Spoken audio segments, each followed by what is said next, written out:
Yo, yo, yo. What up, everybody? Happy flippin' Tuesday, man. Hopefully we'll finish up In Sound Mind today. We'll see how it goes. It was a brutal day yesterday. That game is not a fan of... what up, Cappy? How you doing, friendo? That game's not a fan of... a lot of this other software that I run while I'm streaming and everything, and it crashes, and it crashes a lot of other stuff. It's happened to us 3 times now, but we're nearing the end of the game, I think, and so we're going to push today. We're going to try to get it taken care of. We've had one day with 1 crash. We've had one day with no crashes. We've had one day with 2 crashes. So let's hope for the better today. It would not be as bad of a thing if it was a piece of software that was like not affecting other software. Like, it always feels bad even whenever a game just crashes, but this game doesn't like a lot of my other software either. I don't know what's going on, but man, when it goes down, it takes a lot of other stuff with it, and it's unfortunate. But we'll get it done, man. We'll push through it, and we'll take care of the game, and it'll be okay. We'll have a good day.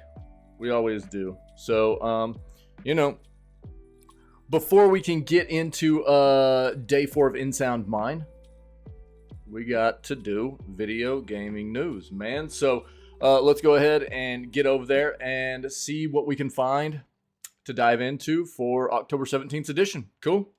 Let's do it.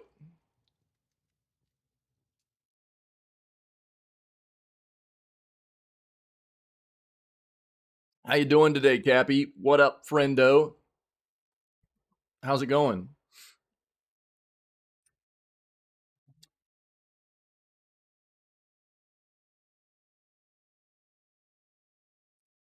So, a new Grand Theft Auto-esque game could be coming to Netflix games? Oh, no.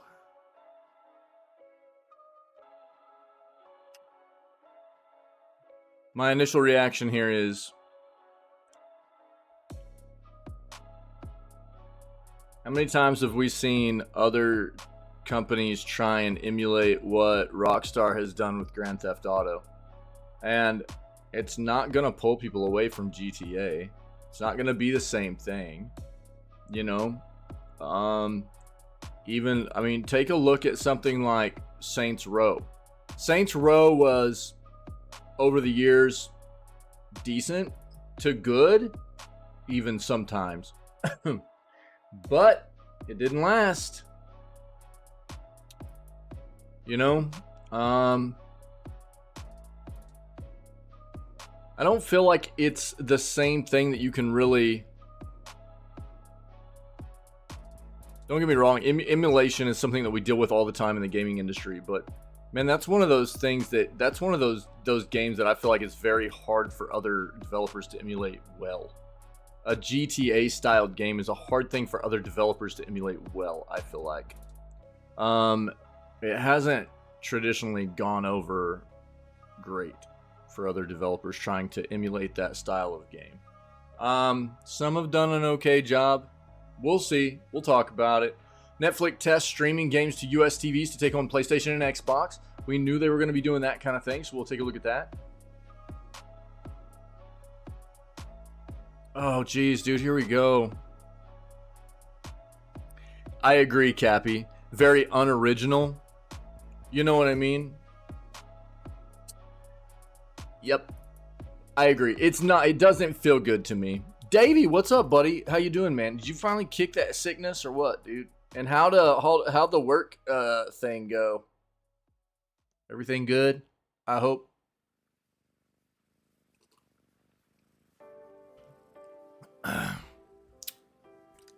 Yo, if we haven't talked about Epic enough here lately, yeah, it'll absolutely get compared to GTA. And it won't be the same thing. It won't be the same level of game, you know. It just won't. Back to normal and work is fine. Life is good, Davey. Love to hear it. Good, man. I know there was a little bit of anxiety there. Yeah. Playing Cyberpunk, it's awesome. I'm glad you're enjoying it, dude. I'm glad you're enjoying it. Yeah. Good stuff, man. Good.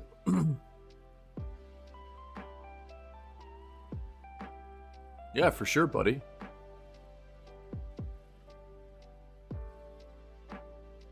Right, exactly, Cappy. Yeah, I mean, I think that's kind of the sentiment I was getting at initially too.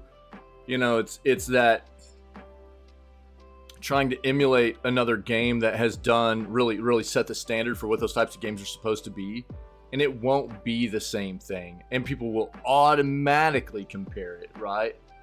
Absolutely.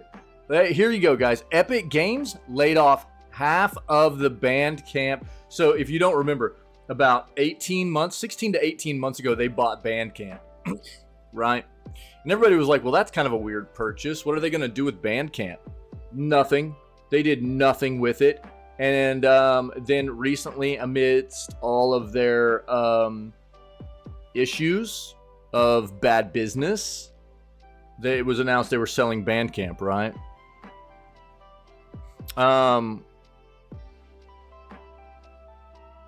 And now we're finding out that they laid off half of Bandcamp's employee base before they sold it.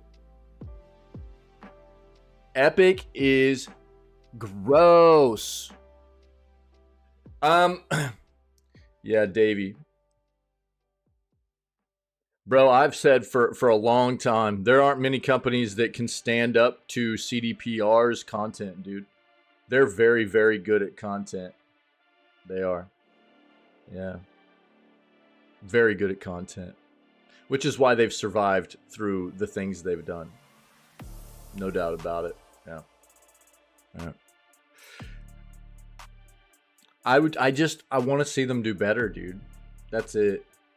It's not, you know, the thing that I think that's one of the things that plays into making it feel so bad whenever they release, because people love their game so much because their content is so good, right? So it's even more notoriously bad for a company like that when they release a game that's not ready. It becomes even more notoriously like renowned for them because they are so good at what they do. And then to see them do things like that, it's like, why? You know, like, why are you doing this to customers and your fan base whenever you're so good at what you do? I think that's the thing that's so disturbing about it for so many people, you know? They're great at what they do, content-wise. It's why it still feels so bad when they release games that just feel like balls, you know, on release. And it's the thing for me is like, I'm glad that they're with what you're talking about with like The Witcher 4. That game is actually like who else is to blame? They're the developer and the publisher, dude.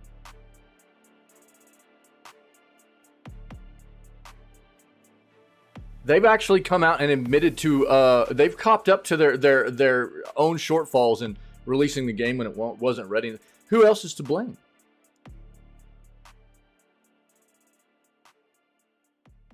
It's not like they're a developer that had an outside publisher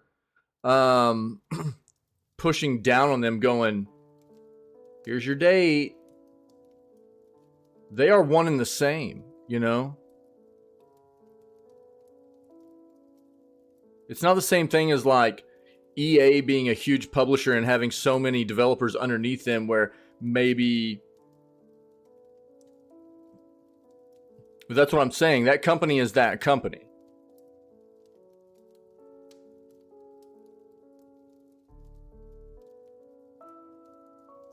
I mean, you know, CDPR is CDPR is CDPR is CDPR. You know, so it's not the same thing as. And I'm. So I think more what you're talking about is maybe the difference between. You can't blame the whole company when it could have just been more of like the front office going, it doesn't matter if it's not ready, or the you know, the brass going, it doesn't matter if it's not ready, we're going to push it anyways, I think that might be more what you're talking about, right? As opposed to, you know, a different company or something like that. Yeah. So I understand that sentiment. I don't think that like the entire company, everybody that works there, it's the same thing with Blizzard. I say this all the time. Said this yesterday, as a matter of fact. I don't think everybody that works at Blizzard's a terrible person. I think there's a lot of smart people that work at Blizzard that probably aren't heard and aren't listened to. Same thing with EA, same thing with CDPR. But it doesn't change, you know what I mean, that they are what they are, and the people at the top making the decisions affect, you know what I mean, the entire perception of what that company is and what they do, right? So there's not anything else you can really do but go, those were bad moves, and it makes them look bad. It's unfortunate, but it just is what it is, you know? So I understand what you're saying, dude, and I agree with you 100%.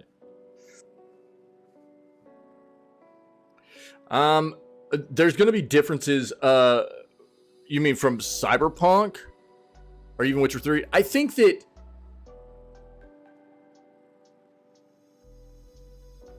okay, so this is the difference. We talk about this a lot too, okay? There's absolutely a difference between somebody playing a game that's finished and going, I liked this for these reasons, or I didn't like this game for these reasons. But you cannot talk about it being opinion-based when the game's broken. If a product is broken and not finished, it's not opinion. It's a fact that they didn't do their job. So here's the thing though, dude.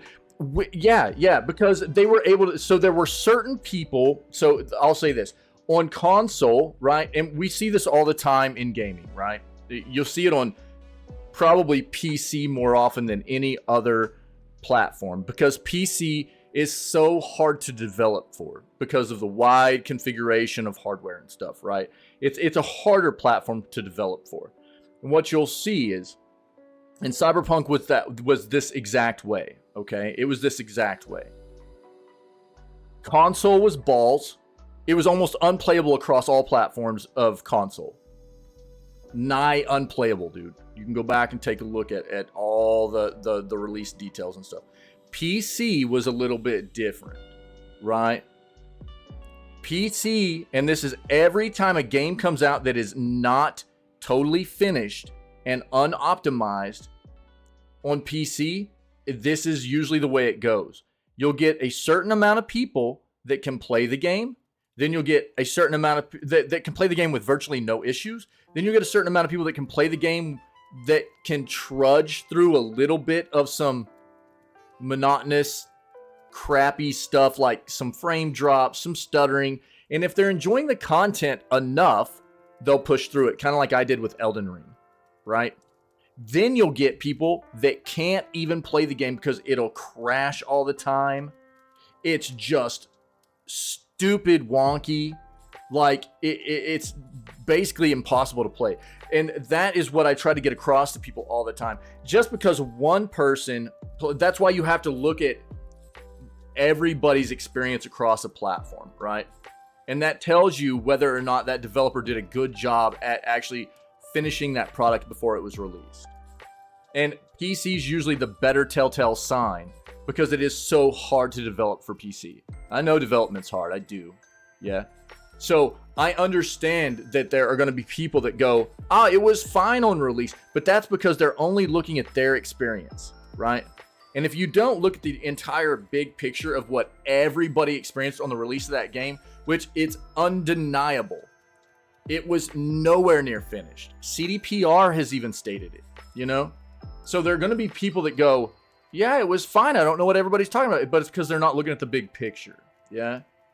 And so Witcher 3 was full of bugs and crashes and stuff. But some of it's going to be dependent upon the platform you play. And if it's on PC, it's definitely going to have to do with, were you one of the lucky ones? You know what I mean? So, you know, opinion is always going to be more relegated to your experience of your preferences, respectively, of what you enjoy in a video game. But you cannot deny that a game was balls on release for the entirety of the gaming world when you look at all the data out there for what people experienced as far as performance and it not being finished. You know what I mean? That's just, you can't do that. So I respect people that have enjoyed the game. I'm not, you know, I think CDPR is great at making their content. And I'm glad, this is my thing. You bring up The Witcher 4, which I think is actually being codenamed Polaris. I think it's the code name of that project right now is Polaris. They've got 2 other Witcher games in the making right now. And what are they? They got like, they've already greenlit the next Cyberpunk game too, which good for them. You know, I love the fact that they're always pushing the envelope as far as like what other developers should be looking to for how to make good content in the industry. You know, I respect CDPR very much for what they do content wise. I'm glad. So if you didn't know this, they are leaving their own proprietary engine behind, right? So their engine, they're done with it. They're moving over to Unreal Engine. And I think this could help them. I'm hopeful that it will help them get rid of a lot of those performance issues on release and everything, you know? So, and yeah, I mean, we've talked about it. I'm glad they stuck by the game. I'm not going to give them props and kudos and go, yo, you know, they don't deserve an award for finally making the game feel like it should have felt when it released in the first place. I don't feel that way. I feel like that's an easy out for developers that aren't doing their job in the first place, you know? I'm glad they stuck by it because I know it has turned into an amazing experience for people, and I'm glad. I'm glad that they stuck by it and turned it into what it should have been all along. I really am. Because I've heard it's an amazing thing.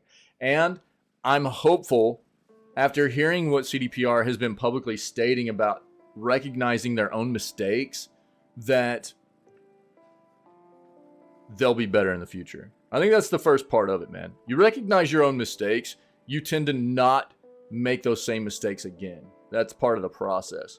Whether you're on a personal level or a business level, it doesn't matter. So I'm hopeful they'll do better, you know? I've seen good from them here lately in the way that they're talking about stuff, so.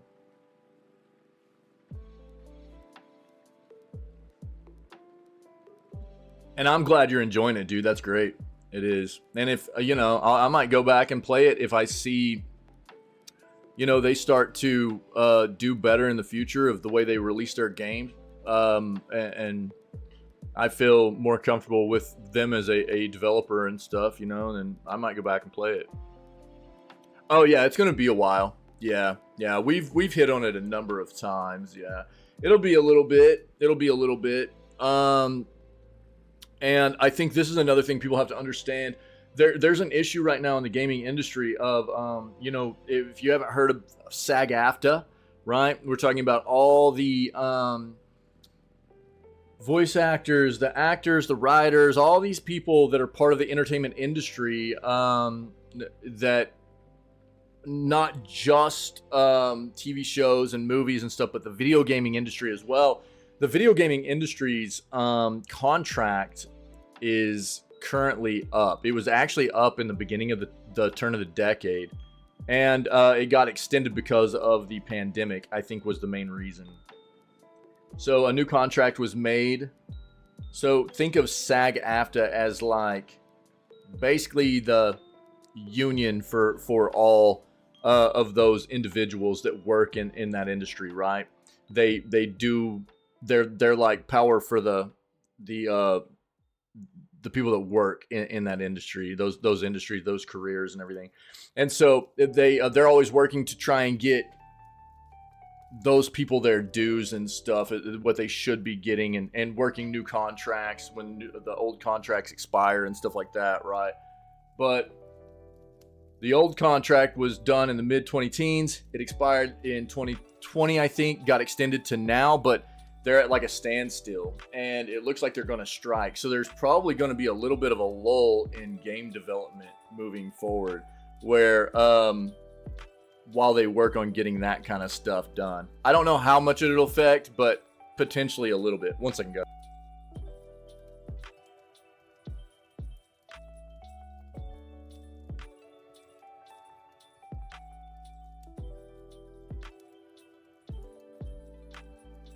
Sorry. So we'll see how much it affects, but it does look like there's probably going to be a strike coming, and hopefully it won't affect things too much, but a lot of the acting, probably voice acting, writing, stuff like that, could quite possibly be affected for a while they work through new contract negotiations and stuff. We'll see. Epic details plans for Epic Game Store improvements after they're laying everybody off. So let's talk about all this Epic stuff. Rise of King Kong might be the worst game of 2023. Sick.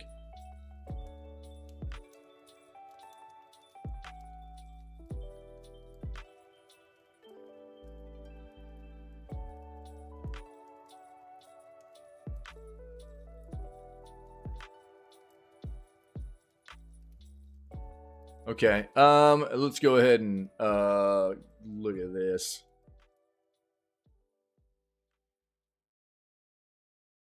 So, Davey, did you get the Phantom Liberty expansion as well and everything, dude? Yeah, I gotta do this again.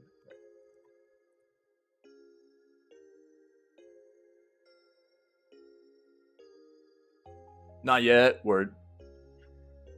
Just playing through the main game first.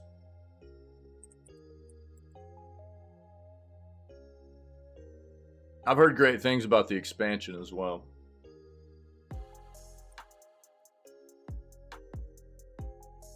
But I know that, you know, just with the expansion coming out, they overhauled a lot of stuff in the base game too, which is great. You know what I mean? There was a lot of things that needed to be addressed that were kind of promised in the main game that hadn't been there yet, that needed to be updated and implemented and stuff. And I think they got a lot of that done, which is cool.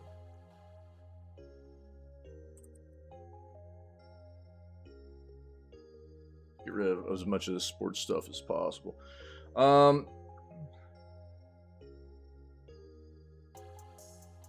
Analog? Is this analog? Oh, it is. Analog's got a new device. What? Ooh. Cool, man. All right, dude.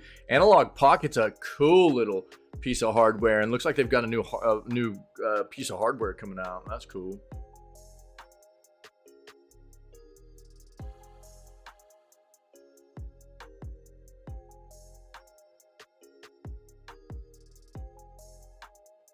Oh man, earn extra early access to the Grivard wig with Amazon Prime Gaming partner research Pokemon Go.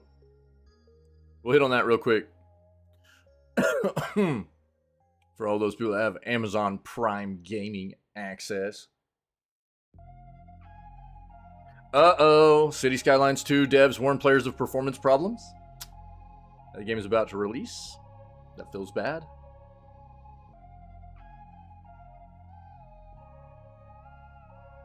We've already got the Netflix stuff up.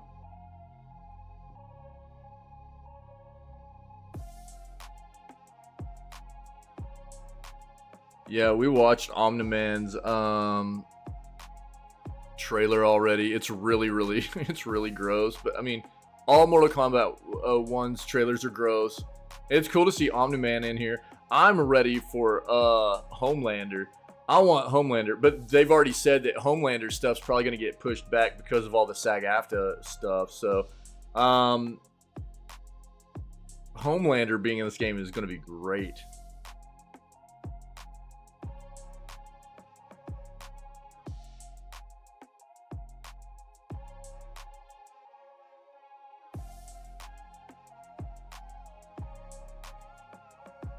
What?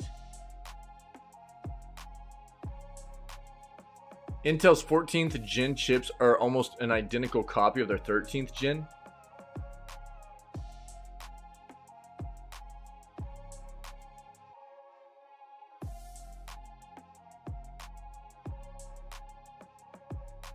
Interesting.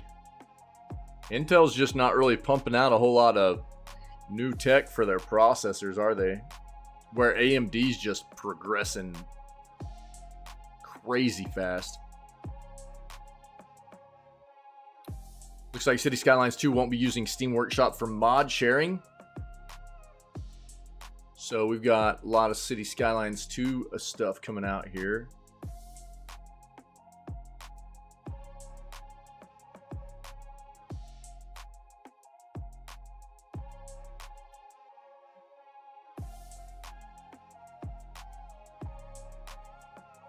So I don't understand this. How is, so we read this yesterday, how is like Mojang and Microsoft announcing that Minecraft is the first ever video game to sell more than 300 million copies whenever Tetris sold more than 500 million lifetime now? How do they get away with stating that kind of thing?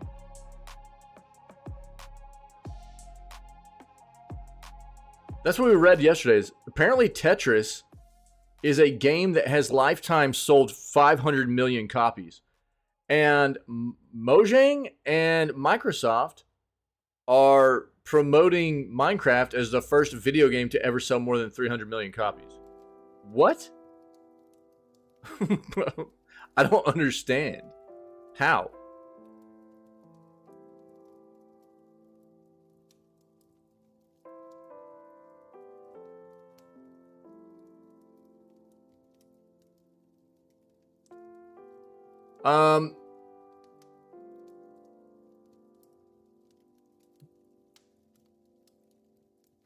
Borderlands movie gets promising update after Eli Roth exit. Yeah, we had heard a lot of issues with that.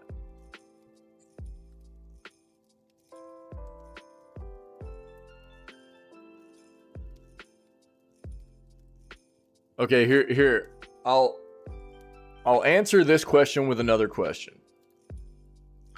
How long before gaming sheds sexist attitudes? How long until the world sheds biased attitudes?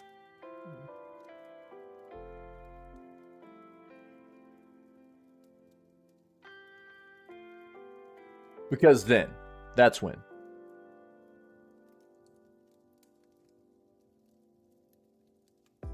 That's about when, you know, because look, if it's not just sexist attitudes in gaming, there's racism, there's, you know, I mean, you name it, all the isms, dude. There's so much discrimination in gaming, just like there is in so many other facets and areas of the world. Unfortunately, it's sad. It sucks. It feels terrible because there's so many amazing female women gamers out there, you know what I mean, and they feel very reluctant to use like VoIP and things because they get treated differently. They absolutely do, and it's stupid. There's no reason for it besides the fact that you've got a bunch of idiots out there, you know. Never, basically, yeah, dude. Yeah, that's why I kind of answered it with a question. Yeah, yeah. Basically, yeah. I think that's why you know, it's on you know, us to continue to push for change people's minds, educate people, can, you know, try and you know, make them aware of how ignorant they're being to have that kind of mindset and get people's minds to change. There's no reason for it. There's just no reason. So many hateful, toxic, negative people in the world. You know, it's like, there's just no reason for it, man. But that's literally correct, Davey, yeah. And there will always be people that express these kinds of views and beliefs, unfortunately. Yeah. Yeah, thanks, buddy. You too, man. Yeah, be safe. Glad you're feeling better, dude. Payday 3's long-awaited first patch is delayed again. Please bear with us. Payday 3, what an epic pile of dog crap. Starbreeze, how did you screw this game up so bad over a game that was so good previously? It's so terrible to see it.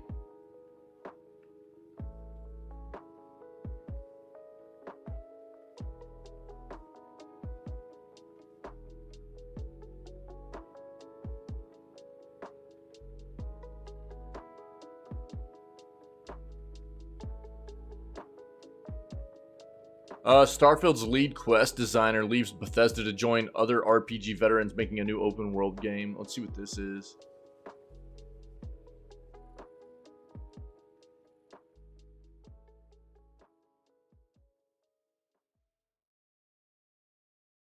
Yeah, Epic's first run program launches today, or that was yesterday. Basically, it's exactly what this says. Devs incentivized to bring titles to Epic Game Store with 100% revenue share. We've talked about this in the past. I'll bring it back up. We'll talk about it again today. That way everybody has the details about what this is. It's basically like for a certain amount of time, if you come over and be exclusive to Epic, then you get 100% of the revenue share. And then after that time frame, it switches over. So more Epic stuff. Epic is gross right now, dude. I am really turned off by Epic, man. It feels real bad.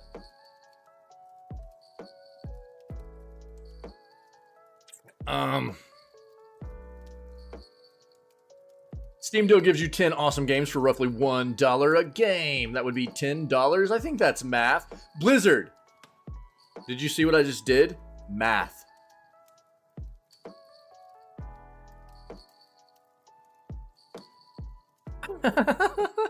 $10 times 1 equals 10. Blizzard.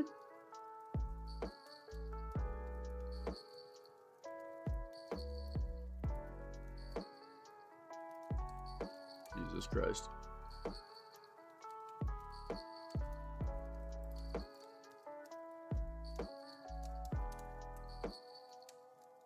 $15 more PS5 and PS4 games are available now on PS Plus Extra and Premium. Dude, we got a lot of flipping news today. Holy crap. Okay, yeah, here's the SAG-AFTRA stuff I was talking about earlier. So, video game biz to resume contract talks in effort to avoid new strike. We'll take a quick peek at this.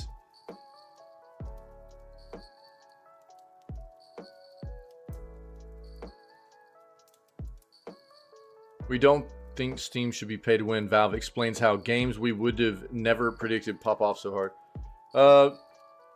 Interesting. Yeah, well, good. Yeah, games shouldn't be pay to win. It's so gross, dude.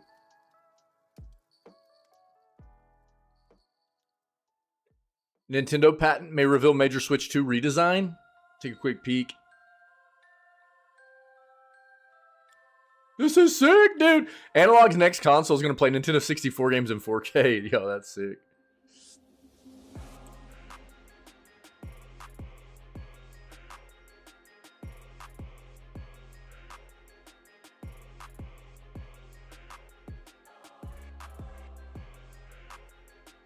Looks like Marvel Spider-Man 2 is doing pretty well. We'll take a quick peek right now at what the scores are. Well, I expected it to be good. You know, Insomniac has become renowned for making good video games. It doesn't mean that they couldn't, you know, regress, but I expected them to do very well with this. I think that the amount of time required to get through the story of the game feels a little bit bleak or short for me. If I'm paying AAA price tag for a game, I would like the story to be, you know, at least like 30 hours long, where they're at about half that. I know there's plenty of other content to do, but story is what you're really there for, you know? Most people anyways. And then anything else you get is just, you know, a bonus. Excuse me.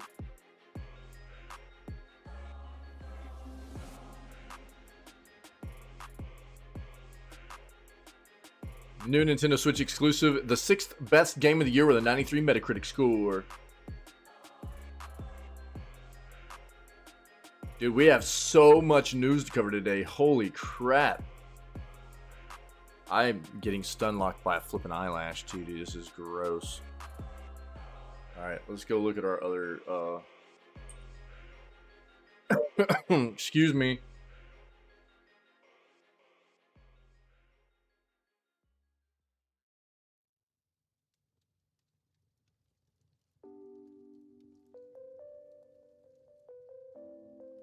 Four-player co-op coming to Pokemon Go. What?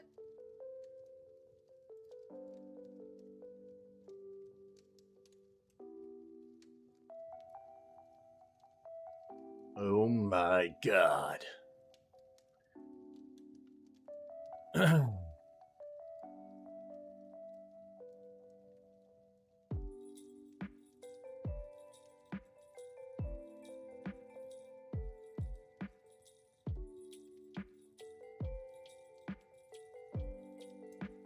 Yeah, Tetris remains the best-selling video game of all time with over 520 million copies sold.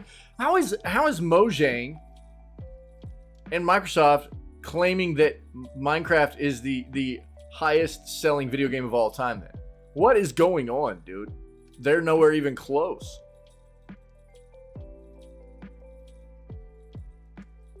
I'm so stoked to see this analog thing, dude. I'll show you the other analog, the older analog hardware too. It's a Game Boy. It's very cool.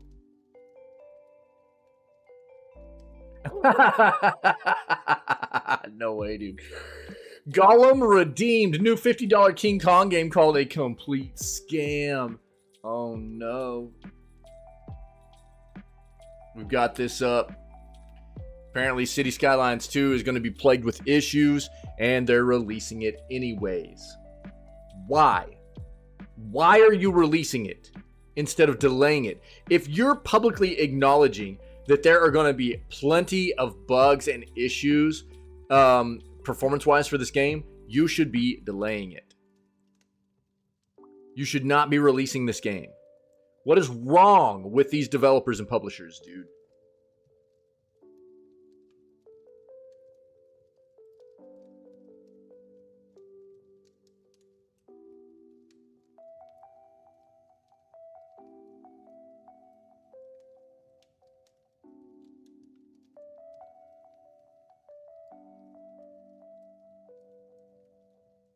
Minecraft is cheating with its Java and Bedrock editions? Well, I mean, if you want to go to that length, dude, yo, what up, Pinky? I mean, then you have to talk about, like, what Bethesda does with Skyrim, too, then, don't you? How many different versions of Skyrim have come out? Editions of Skyrim that they sell, you know what I mean? It's kind of the same thing.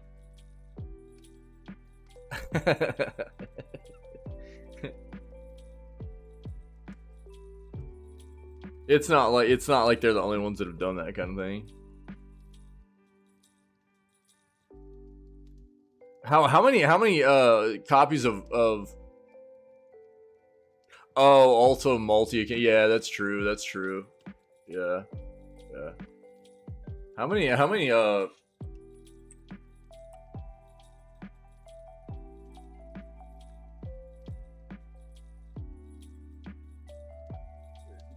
I mean, to give you a bit of an understanding, like, you know, Skyrim is insanely popular. It's as of June of this year, it had sold over 60 million. Oh, because of server bans and stuff? Yeah, okay, yeah, that makes sense, dude. That makes sense. I didn't think about that. Yeah. Good call. It's only 60 million compared to Minecraft, dude. That's insane.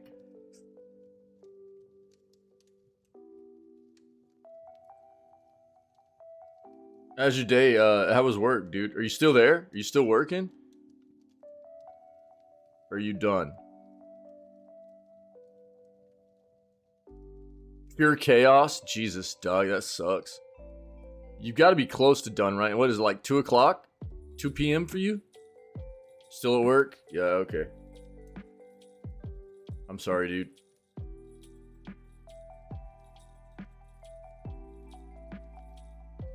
We got a ton of news this morning, dude. Yeah, 2? Okay, yeah.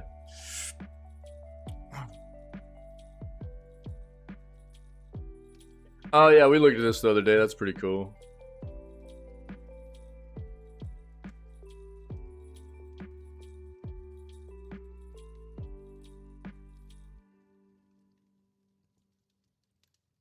So much news, dude.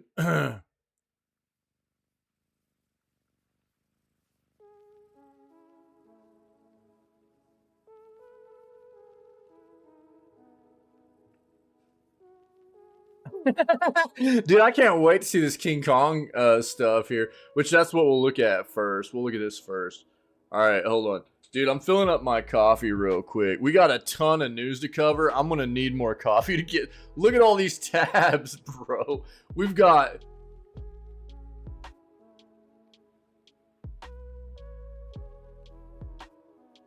...21 articles to cover this morning for the news. So let me, before we start covering all this, dude, let me refill my coffee, like a minute and a half. I'll be right back.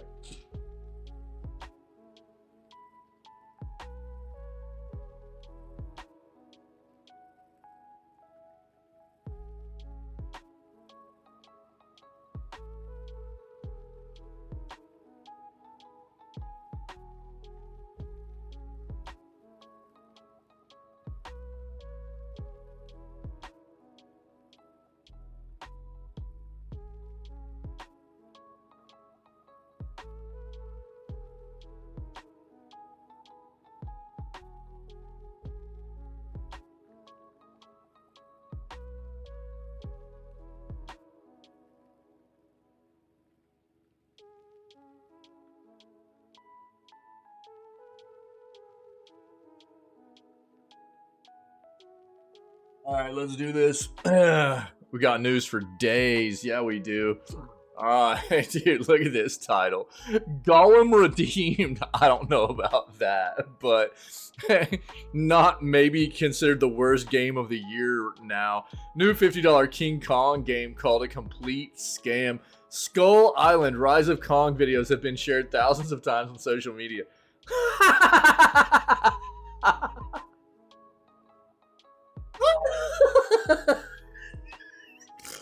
Bro, Kong looks like something out of Clay Fighter on like PS1.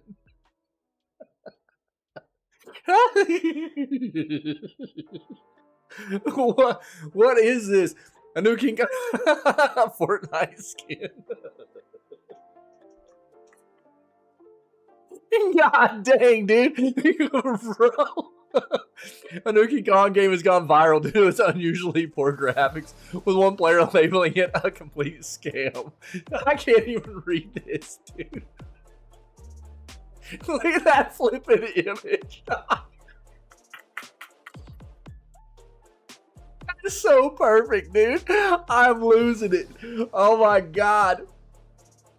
Skull Island Rise of Kong was released for consoles and PC on Tuesday. Quickly, social media filled with videos highlighting its shoddy presentation, which at certain points appears to be incomplete. One clip, which has been liked over 30,000 times on Twitter, shows a cutscene in which the developer appears to have inserted a static image in place of incomplete animation. No way, dude. Another shared a King Kong fan account shows a combat scene the user calls a low-effort shovelware. It retails for $50 US on the PlayStation Store.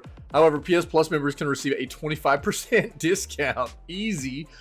Gollum redeemed, wrote one Reset Era user, referencing one of the worst reviewed games of the year. Had multiple flashbacks to playing PS2, watching this at another. I'm not mad at it for that reason. Oh my god, dude. Skull Island Rise of Kong is developed by Chile-based Iguana Bee, which has previously worked on several niche console games and published by Game Mill Entertainment, dude. Oh, dude, we gotta see this. I take back every bad thing I said about Godzilla PS4. King Kong deserves better than whatever this is supposed to be. What is this, dude? I can't, bro. No way. No way, dude. What is this?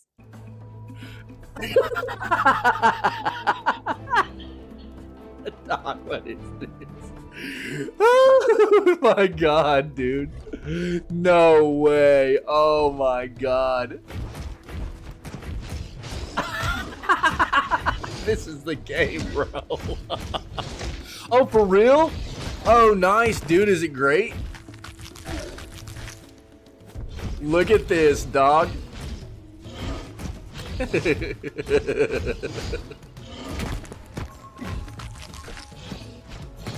Oh my god, dude. The gaming world we live in. Jesus.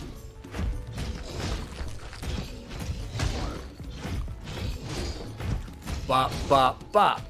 Bop, bop, bop. Bop, bop, bop. Bop, bop, bop. The crabs don't even walk. They just slide across the ground.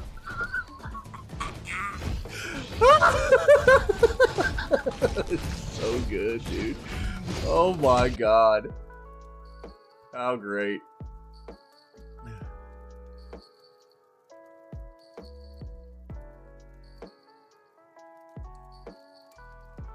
Look, I'm sorry, man. Like, yeah, obviously you're on a budget here, right? So with a veteran-led team, we know how to navigate the landscape of licensors, developers, and consumers who have proven time and time again an ability to deliver hit games on time, in scope, and on budget. Game Mill has previously worked on games based on Cobra Kai, G.I. Joe, Big Hero 6, Frozen, Hotel Transylvania. Look, dog, you guys should not even be getting half of this. It doesn't look like. Insane. Look at that. I can't, bro. That's too good. That's definitely the way to start it off this morning. I'm dying, dude. I'm crying right now. Steam Deal gives you 10 awesome games for roughly $1 a game. What are we talking about here? Humble Bundle. Yeah. Humble Bundle. Grab 8 games for $10 or pay 5 for 4 games. Build your own bundle as well.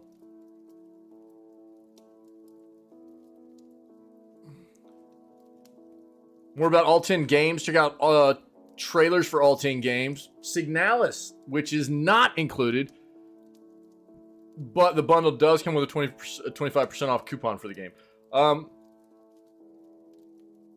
So Void Bastards, Unsighted, Dodgeball Academia, Wild at Heart, Moon Scars, Eichenfell, Arkvel, Fae Tactics, Flynn, Son of Crimson, Ring of Pain. I know that an amount of these games have been given away on Epic in the past. So, but there are some decent games in here too. If you don't have any of these, and that's a good buy too.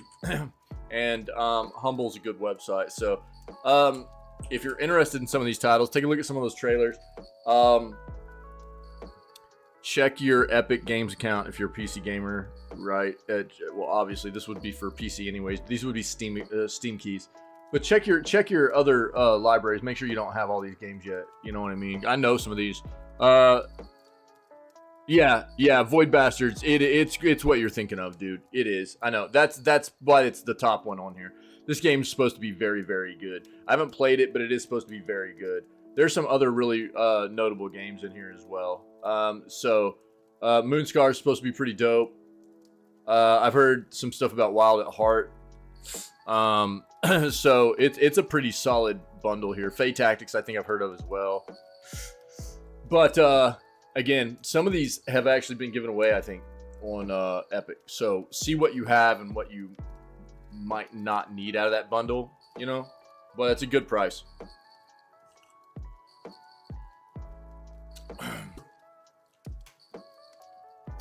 $15 more PS5 and PS4 games are available now on PS Plus Extra and Premium. Yeah, the big notable ones right now, Alien Isolation and Disco Elysium. I've been prompting people. Both of these are bangers. Obviously for Halloween, Alien Isolation, you know what I mean? If you're going to want to be playing some horror games around this time, Alien Isolation's a great one. This Disco Elysium is an amazing experience. This game is so good. And to be fair, if you were ever wanting to play Gotham Knights, playing it on a subscription service is the way to do it. This is a mediocre game at best, I think, consensus review-wise. And, you know, rather than pay full retail to try out a game like this, playing it on a subscription service is probably the way to go. So, the PS Plus extra games right now: Gotham Knights, Dark Pictures Anthology, House of Ashes, Disco Elysium Final Cut, cannot recommend this enough. Far Changing Tides, Gungrave Gore, Elite Dangerous, Dead Island Definitive Collection, Alien Isolation, and Outlast 2. Both of these are very good horror games. Eldest Souls and Roki. PS Plus Premium, Tekken 6, Soul Calibur, Broken Destiny, Ape Escape Academy, and IQ Final. Alright? If you need this, I'll link it to you.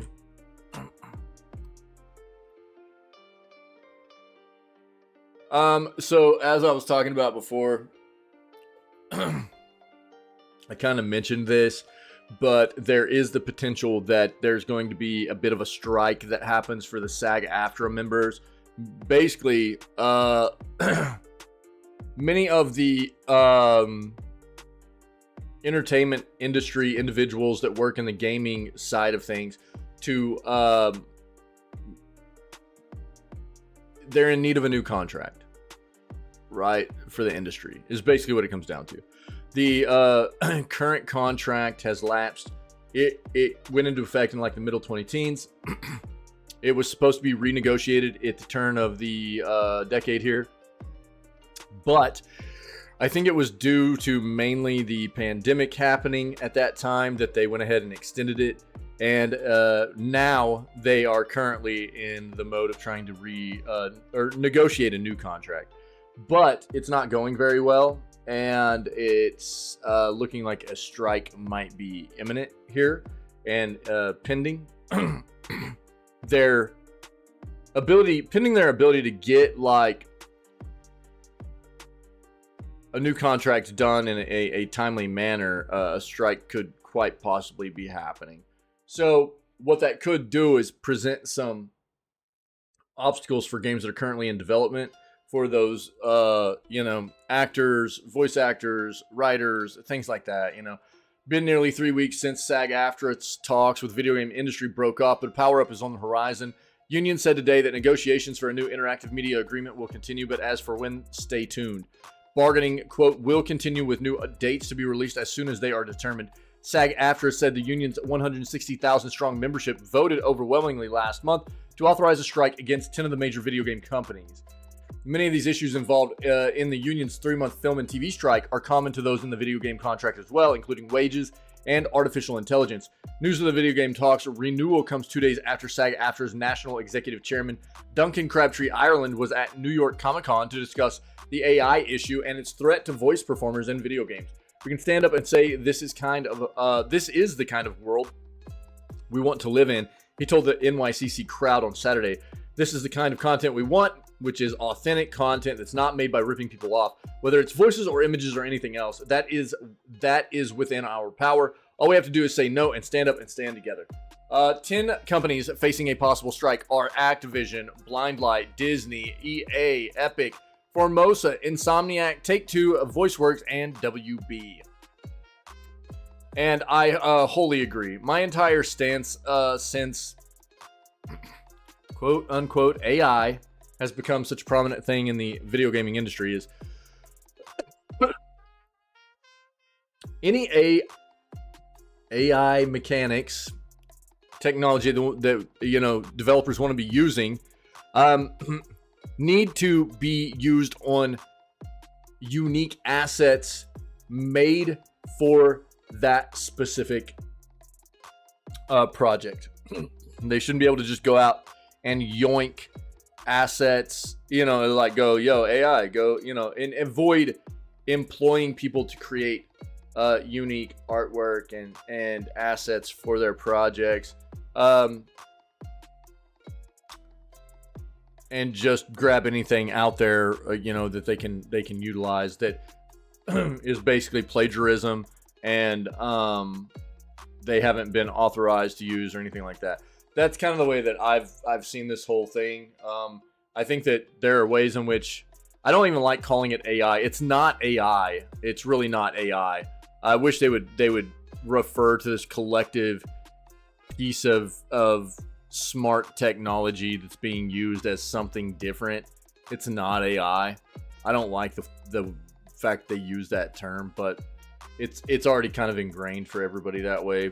And I don't know. Ape Escape, play that on PS2. Yeah, dude. But it can be a very useful thing for developers as long as they use it in a moral and ethical kind of way, right? But there are a lot of developers out there, especially the big scummy ones, that don't care to use it in that manner, right? Which is why SAG-AFTRA is coming in. SAG-AFTRA is coming in and trying to make sure that they're being held accountable and not, going about their scummy ways. Thank God. But we'll see how this goes as we move forward. Nintendo patent may reveal major Switch 2 redesign.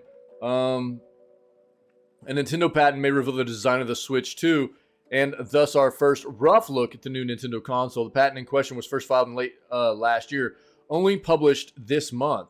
It's for a portable gaming device that looks similar to the Switch, but also markedly different. Many are expecting the Switch 2 to be very similar to the Switch based on rumors, leaks, and the commercial reality that the Switch set. However, if this patent is indicative of what's coming with the Switch 2, then Nintendo has made some substantial changes. As you can see in the images below, the Joy-Cons may have been abandoned by the Switch 2.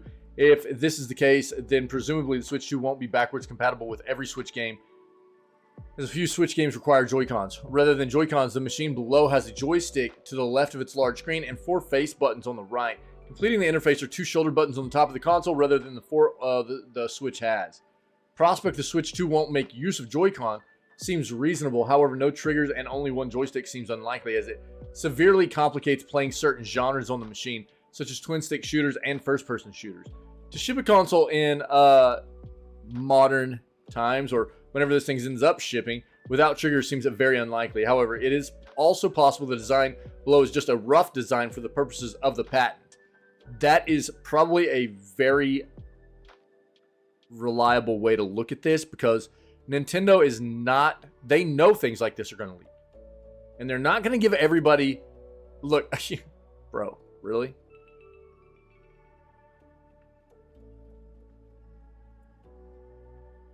I think they're, yeah, so, okay, man. People put too much into this kind of thing.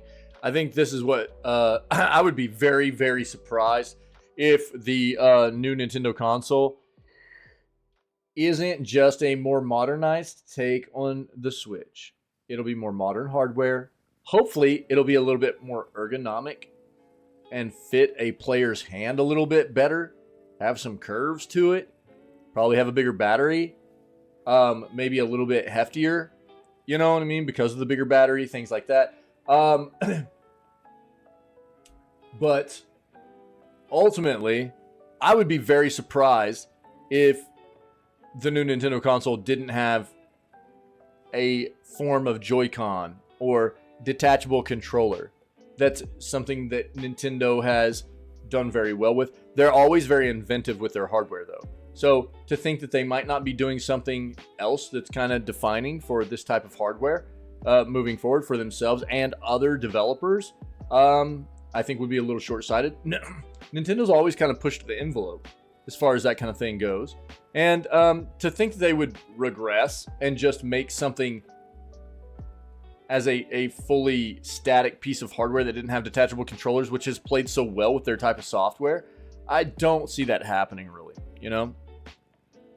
And you can't play into something like this that much, man. Come on. You think Nintendo's not stupid, dude. They're really good at keeping information real close and tight until they're ready to release it. So they're not going to be pushing out something super detailed patent-wise. You know what I mean? As they know this stuff's going to leak. Marvel Spider-Man 2 Metacritic score revealed, and PlayStation has another huge hit. Well, that was to be expected, I think. Insomniac's a very good developer. Expected this to go over well. I would rather see a bit of a longer storyline, main storyline in the game. So Spider-Man 2 is set to release worldwide in a few days via the PS5 and PS5 only. Ahead of its release date, reviews for the game have gone live. No surprise of no one, Insomniac has another hit on its hands. Rumblings of the game internally reviewing well seem founded as the game is earning stronger review scores, currently sitting at a 91. First game landed at an 88, which means the sequel looks poised to potentially perform better by a few points. Worth noting that it's very likely the score will change over time. May change by the next hour. Just initial score, yeah.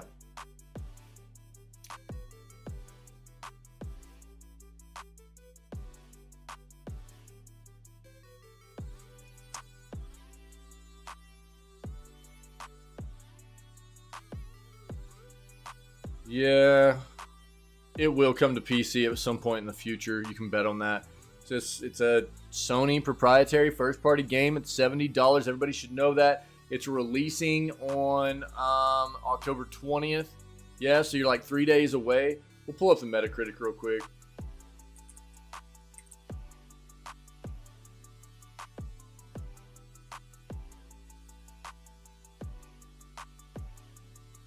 It's at a 91 right now.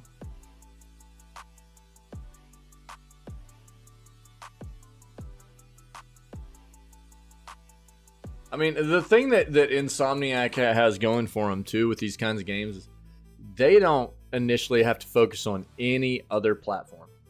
You know? Bro, they're just in cahoots with PlayStation. It's proprietary. These games tend to do very, very well, perform very well on release. But I think in large part, it's because that's all they have to focus on is making the game for one platform, right?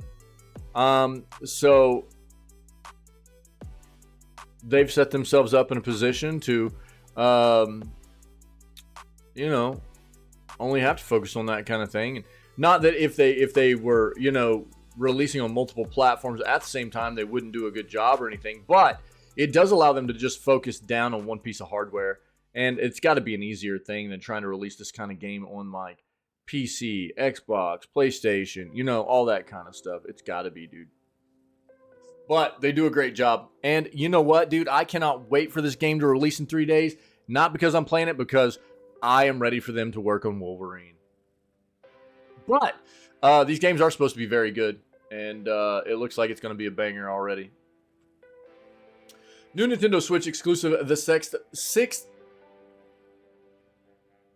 What? I didn't say that. Did you guys say that? New Nintendo Switch exclusive, the 6th best game of the year with a 93 Metacritic score. So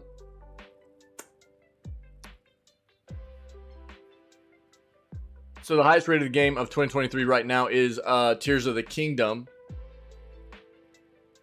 Right behind it is Baldur's Gate 3, then Metroid Prime Remastered. 6th, right. Yes. Yes. 4th are the next-gen versions of The Witcher 3 Wild Hunt. And then the 5th highest-rated game of the year is Resident Evil 4, which also has a 93, but must be closer to a 94 than this new Switch game. The Case of the Golden Idol, which just released on October 13th. The game only has an 84 on Metacritic, but the Switch version is sitting at a very impressive 93.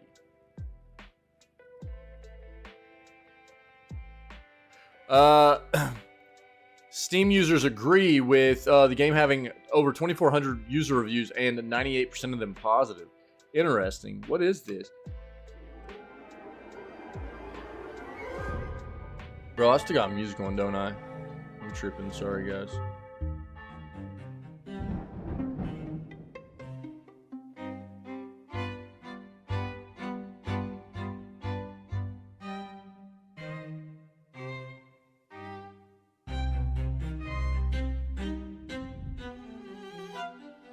What the crap?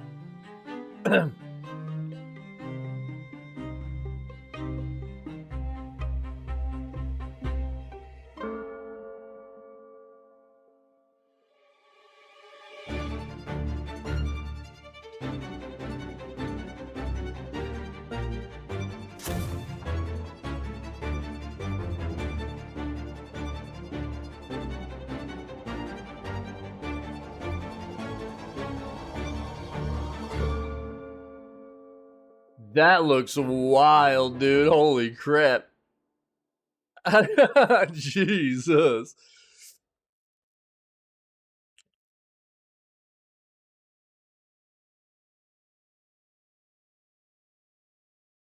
So it's $17.99 for a standard copy or $30 for the complete edition of the game. About 455 megabytes of space is needed. But looks like people are enjoying it right now. I'll link this for you guys. That looks wild. That looks really wild. There you go.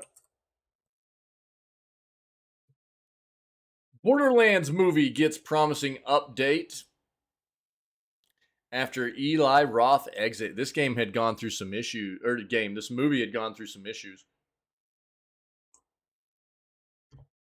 Looks like they do have a 2024 release date now. Director Tim Miller has given an update on Eli Roth's highly anticipated live-action Borderlands movie.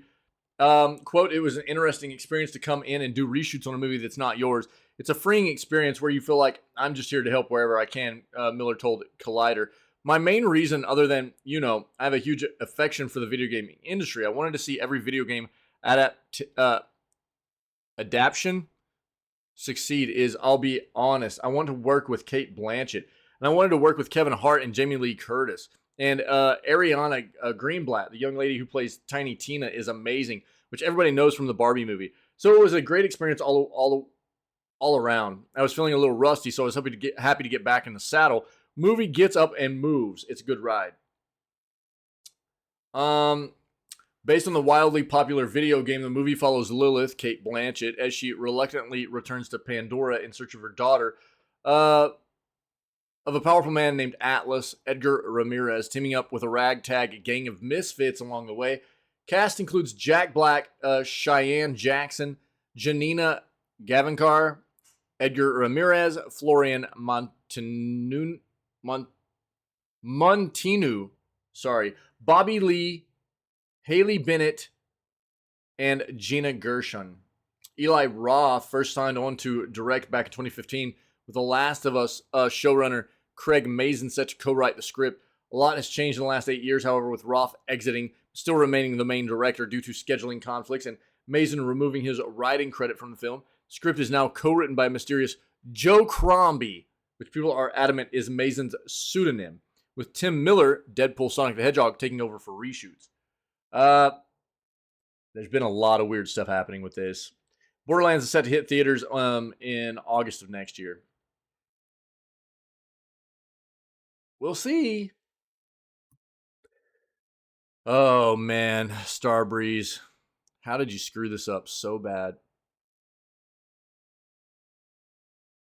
So bad. Payday 3's long-awaited first patch is delayed again. Please bear with us. Starbreeze is taking extra time to make the patching process faster for the future. They wrecked this, dude. It's so terrible to see a developer have a solid game already in the first place in like Payday 2 and then try and evolve it into something new or more modern, because Payday 2 came out roughly a decade ago, and they tried to bring Payday into modern times with Payday 3, and they missed the entire dartboard. Just, I mean, nowhere close, dude. It feels terrible. If as somebody who played Payday 2, and loved it, man, to see, and I haven't played Payday 3, but I was going to until I saw what everybody was saying about Payday 3, and apparently, especially if you were a Payday 2 fan, this is not something you're going to enjoy. It doesn't look like.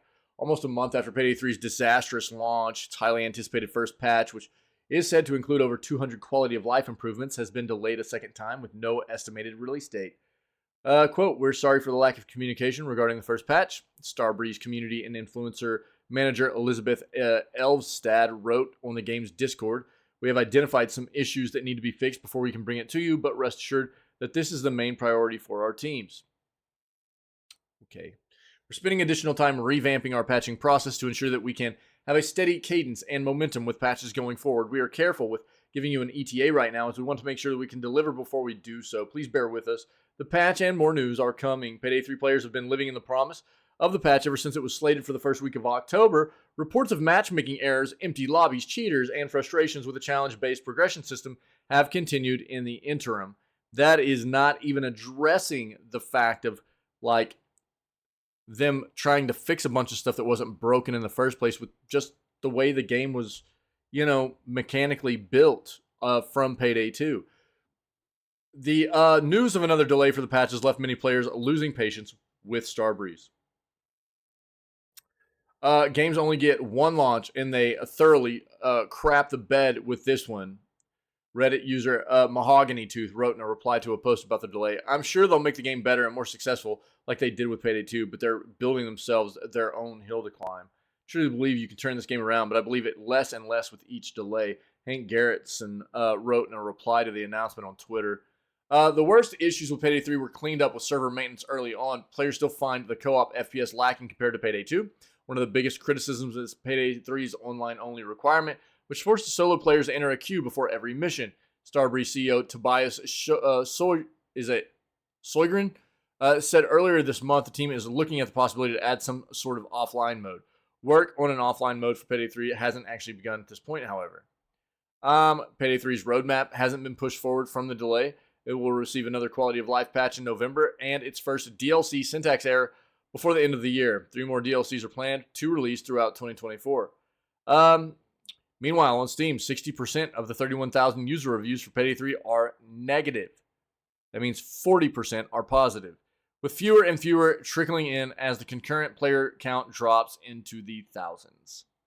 Payday 2, however, has returned to its spot in the top 50 most played games on the platform with around 31,000 players in the game right now.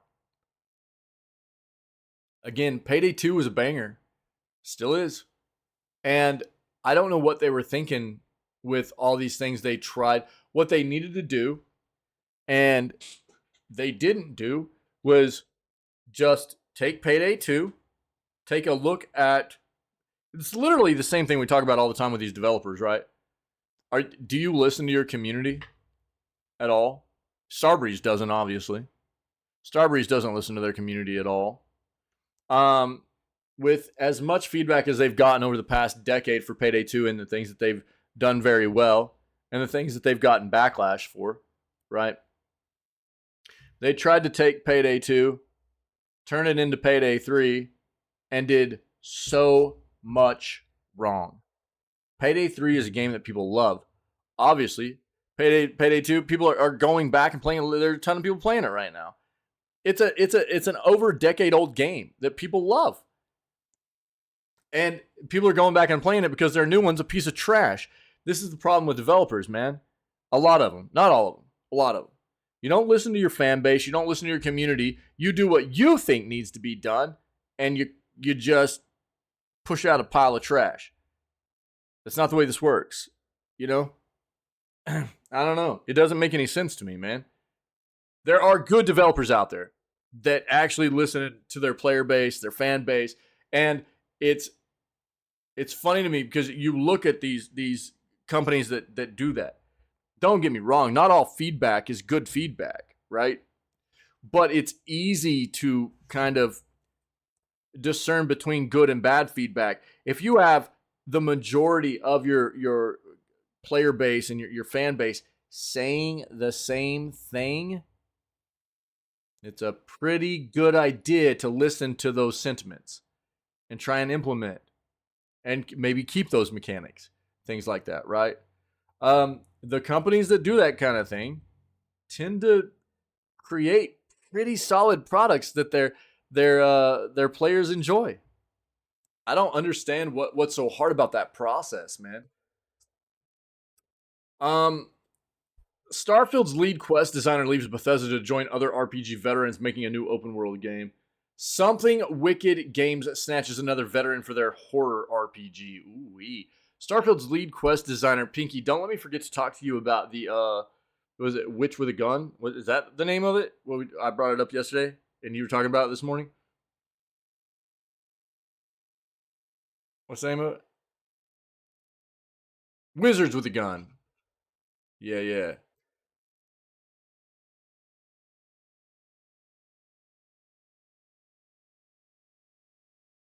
Yeah. Um, I'm really interested in that. It looks dope, dude. So keep me posted on your experience there, dog. Starfield's lead quest designer, also a Bethesda design director, is leaving the studio to help other genre veterans make another open world RPG. Will Shin was the lead quest designer and eventually design director on Starfield. Um, he's actually been working on Bethesda RPG since Fallout 3. Shin confirmed he's now joining developer Something Weird Games, studio that was founded by another ex-Bethesda lead. The team now houses an all-star lineup of RPG developers with former BioWare, Bethesda, and Obsidian staff employed at the new studio. Um, Something Weird's debut game is a brand new RPG called Weird Song, which combines a dark fantasy setting with real world myths and historical horrors. Interviewed the studio CEO Jeff Gardner last year to chat about the Lovecraftian horror, and he shed some light on the game's differing tones.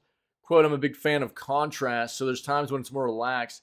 You'll have, and you're having fun, and it's sort of serene, Gardner said. Then there are these moments of abject horror. Gardner also likened the world's moody but fun atmosphere to Fallout, a shattered world that can still make you laugh.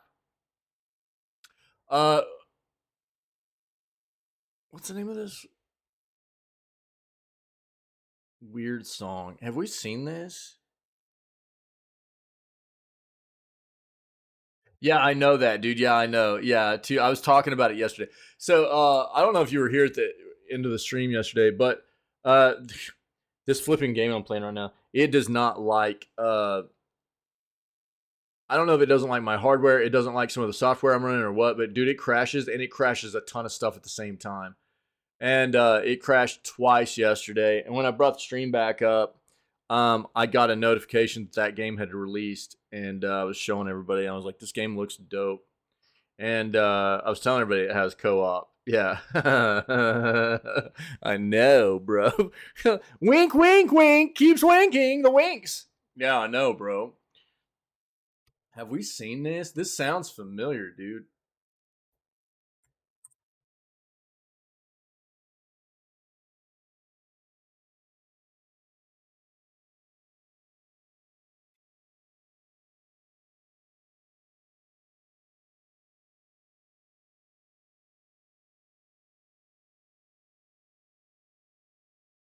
Hold on. Let's pull it up on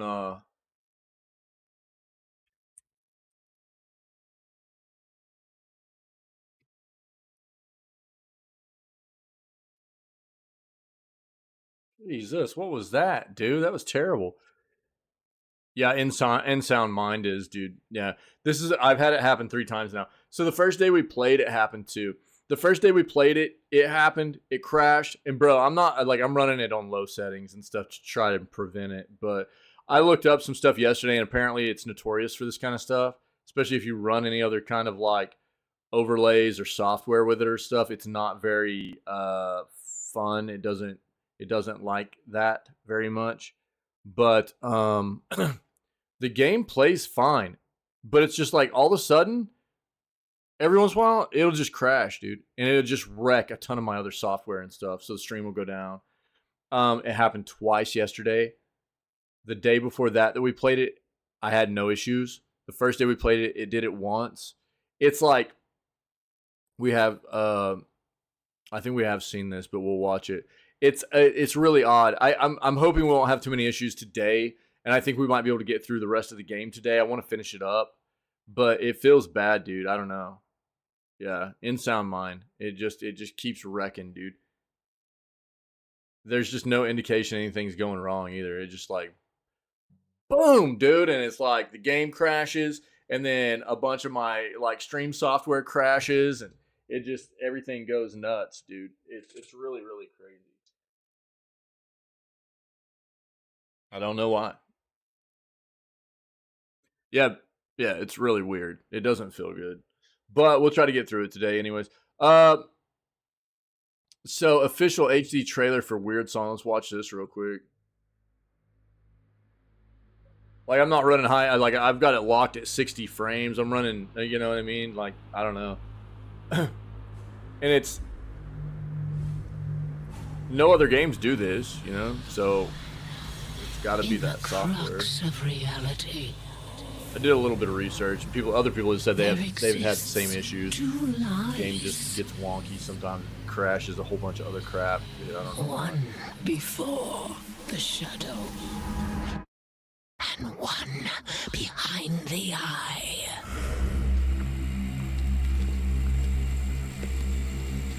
I'll just have to speed run it today and try to get through it before it crashes stuff.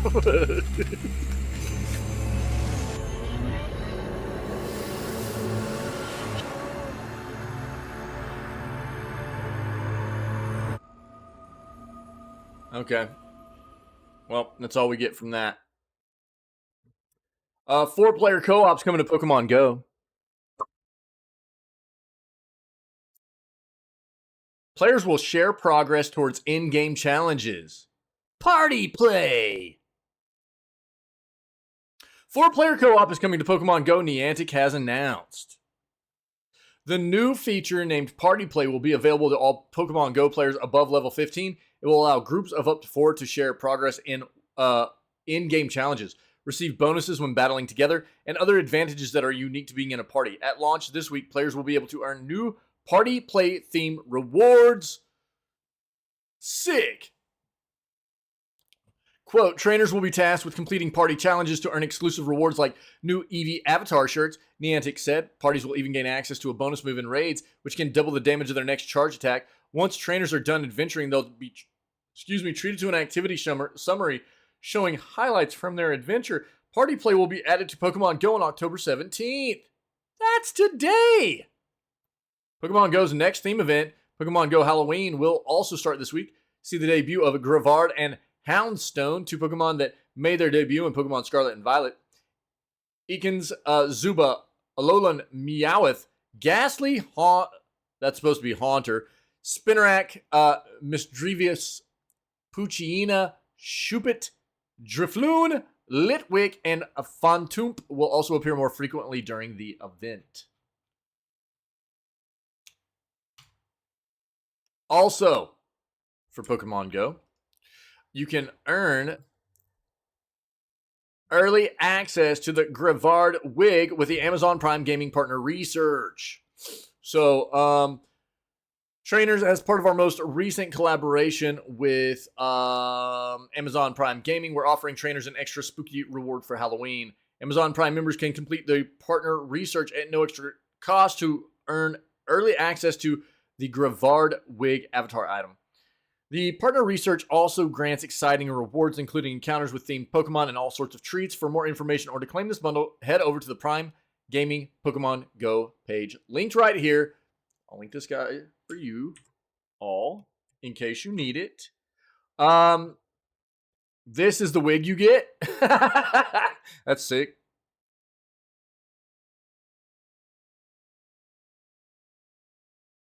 You can encounter the following Pokemon by completing partner research tasks: Kecleon, Galarian, Yamask, Gullet, and Oricorio. And if you're lucky, you can get a shiny one. Cool.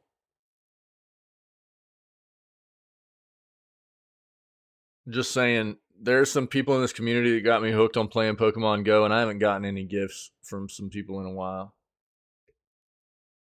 Just saying. Not gonna name any names here. But I like gifts. So just throwing that out there.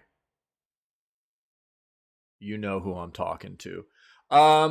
City Skylines 2 devs warn players of performance problems. We have not achieved the benchmark we targeted. Yo, this feels bad.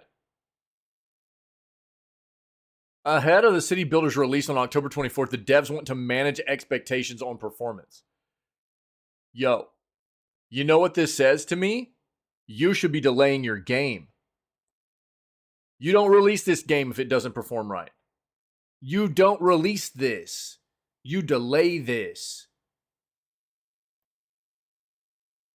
Just a week before the release of City Skylines 2, developer Colossal Order and publisher Paradox have issued a warning to fans about the city builder's performance. If you know it's that bad that you're pushing out information in the first place to tell people that you need to be ready for a bad performance, you should be delaying this. I don't know. The statement was posted on the Paradox Interactive forum today as both a news item and a fact, and the message is essentially lower your expectations. Are you flipping kidding me? City Skylines 2 is a next-gen title, and naturally it demands certain hardware requirements, the statement reads. With that said, while our team has worked tirelessly to deliver the best experience possible, we have not achieved the benchmark we targeted. Despite this, the City Builder won't be delayed on PC as it was delayed on console. We've taken the long-term vision of the project into account and feel that a release now is the right step, the fact says, though no further explanation is given as to why they feel releasing now is the right move. Because they are greedy assholes, that's why. We will continually improve the game over the coming months because we're going to lean on the internet as a crutch, to fix the game into the state that it should be on release rather than using connectivity to fix unforeseen issues and add content, which is what patching should be used for. Everybody got that? So let me start over here. We will continually improve the game over the coming months. We also want to manage expectations on performance for the coming release. Our ambition is for City Skylines 2 to be enjoyed by as many players as possible. We're committed to ensuring it reaches its full potential. In other words, as is the case with a lot of games these days, the hope is to fix its problems after launch. I guess it's somewhat refreshing to get a warning ahead of time. No, it's not. It's not.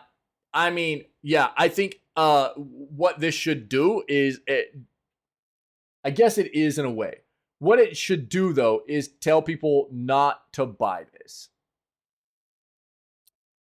At least there is that. It should be a red light to people saying, don't buy this. And if you've already bought it, refund it. A game might not run very well. It's still pretty disappointing news. As for what players can do if they're still trying to decide to buy the game upon release, more details will follow soon. We have determined a few graphic settings that may have minimal impact on the player performance, but increase performance significantly. Player experience, minimal impact on player experience, but increased performance significantly. The statement says, provide more details shortly. The worst thing about this is, look,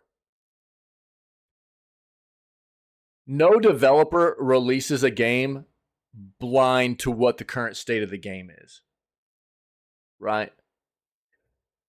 A developer does not release a game in a state of like what Cyberpunk was and go, oh, we thought it was good to go. You know what I mean? That's just not the way it goes. Like, developers are full aware of what the current state of their product is in. Yeah? So, yeah, okay. At least they are being open and, forthcoming about this issue and, presenting to potential customers and their player base and community that this game is going to have issues on release. But they should still delay it. There's no reason to delay this game. If you as a company understand that this game is not ready, it's not finished. Finished meaning very polished. No piece of software is without issues. There's always going to be things that are unforeseen. There's always going to be bugs that you have to work out, things like that. But that's what patching is for. Patching is for continual improvement, implementation of maybe, getting some quality of life things done that you didn't think about before, putting new content in the game, fixing some issues that were unforeseen. If you know this game is performing poorly because it's not finished, you don't release it. This is what's wrong with the industry. Too many companies think it's acceptable, it's okay to use connectivity and patching to fix games after release. It's become the norm. It's not. That's not what connectivity is for. That's not what patching is for. It's not to release a game and fix it after the fact. That's not what it's for, man. That's what it's become. But that's not what it's supposed to be used for. This is terrible. They should be delaying this game. It's gross. That's gross, dude.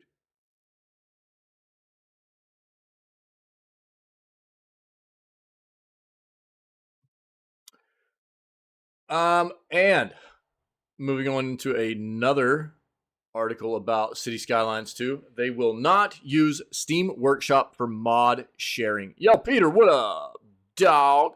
What's going on, dude? The City Builder will use Paradox mods instead with in-game integration. I've never even heard of Paradox mods.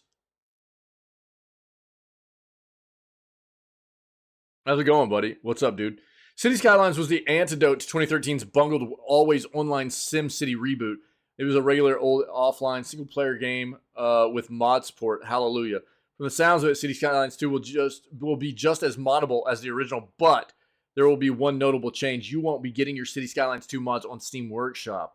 In a post on its forums today, Paradox said the official mod distribution channel for City Skylines 2 will be Paradox mods. Its custom cross-platform mod library. In a related fact, it said that Steam Workshop won't be supported.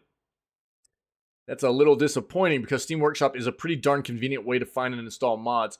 The new platform does have the advantage of allowing Paradox to offer asset mods to console players as well as PC players. Publisher also said that using its own platform from the start allows it to create an integrated in-game experience around mods, so maybe it'll just be as convenient as Steam Workshop. We'll see.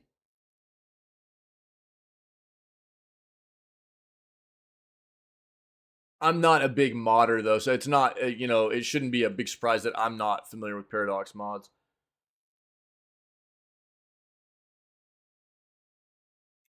City Skyline, here's a big surprise. City Skylines 2 mod tools and its Paradox mods integration won't quite be ready in time for its release on October 24th. The in-game editor is in beta, Paradox said, and will launch shortly after release. Seems like nothing's ready for this game's release. So why is the game releasing right now anyways?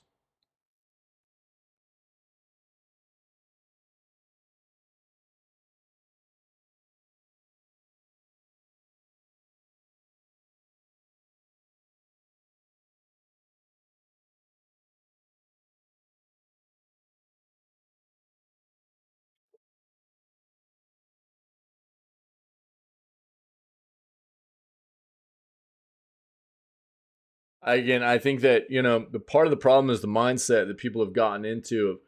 There's been this weird sentiment that I feel like a lot of consumers and gamers have gotten to with certain developers that have been notoriously bad at releasing products. And they go, it's okay, they fixed it. Like, they did a great job. They fixed the game after its release. It's like giving them an out. You know what I mean? It's like giving them an out for releasing a broken product. And that is not the way this should be happening. That's a terrible mindset as for us to have as consumers, to just it's literally provided these companies with the ability to move forward with the perception that it's okay to release broken products and to fix them after the fact. Because people continue to buy them and just go, oh, well, it's broken on release. I'll just play it later on whenever it's, they fix it. If they do. Yeah. That's not the way this is supposed to work, man. This is a company making a product that's supposed to be a well-performing product on release. It's not. This is a backwards ass way of looking at things from all of as a gaming enthusiast and as a consumer. That's a backwards ass way of looking at stuff. This is not the way it's supposed to work. These companies are supposed to be providing us with a quality, polished product in the first place. But so many people have gotten into this mindset of just going, it's, it's cool. They fixed it. Good for them. Give them like a pat on the back for finally turning the game, games into what they were supposed to be on release in the first place. That's a weird thing to think. Like, why are people having that kind of addressing games this way? I don't understand that. It doesn't make sense. Why are you paying? If you're paying for something, you're supposed to be paying for something that is quality and, a good product, finished product. But people keep paying for things that aren't, and it's allowed this kind of thing to happen in the industry over time where these companies just keep releasing broken trash, and instead of people being outraged by it, quite often they just go like, oh, well, good for them, they fixed that game. You know what I mean? It's like, no, not good for them. All they did was make the game finally into what it should have been when it released in the first place. It's a terrible thing that happens constantly in the industry, man. It's so bad. This is not the way things are supposed to work, man. It's just not.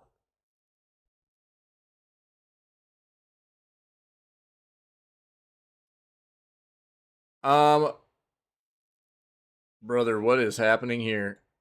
Okay. So, Intel's new 14th gen chips are almost a carbon copy of its 13th gen. Fortunately, including the price. What is Intel just like not doing research into tech advancement on their chips anymore?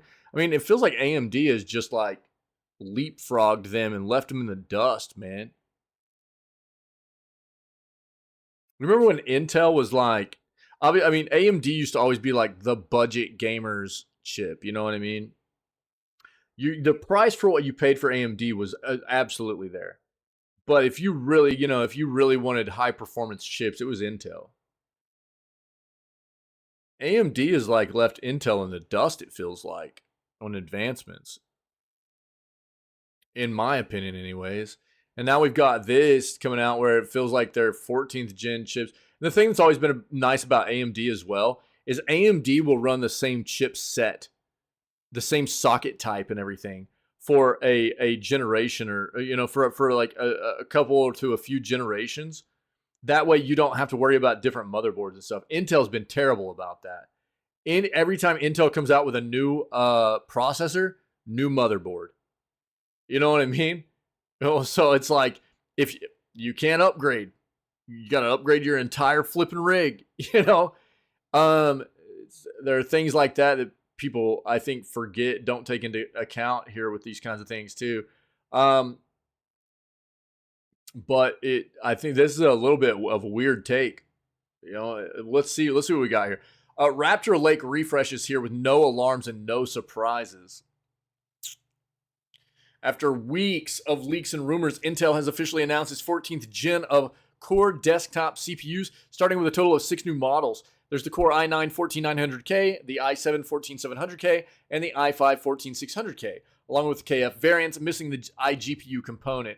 Prices for each one are the same as the previous generation. You're getting a bit more clock speed and update to the i7 configuration, and that's mostly it.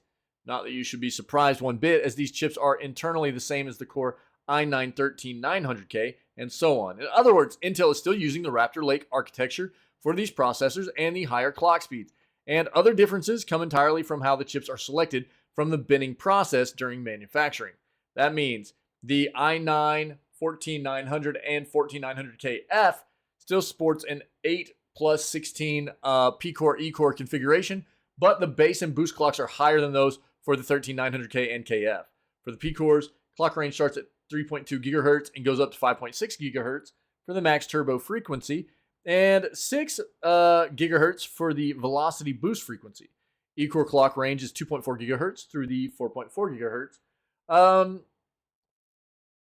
Small 0.2 gigahertz clock speed upgrades haven't resulted in higher power limits, as the TDP values are still 125 and 253 watts respectively.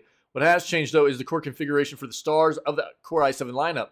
14700K and KF. Previously, this was an 8+8 setup.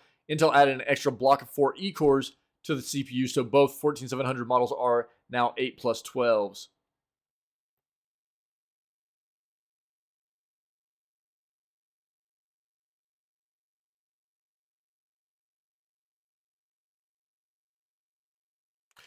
Extra E-cores will come in handy for heavily multi-threaded applications. The total amount of level 3 cache has been changed from 30 megabytes to 33 megabytes. Here's the big difference between these chips and the new AMD chips, right? So the new AMD chips literally like tripled the amount of level 3 cache memory that are in AMD's chips, which has been a significant improvement to the performance of those chips, especially in gaming. And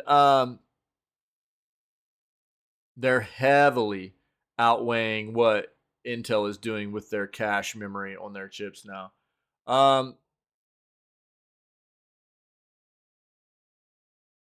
No extra cores to be found on the 14600K and KF, nor an increase to the base clocks.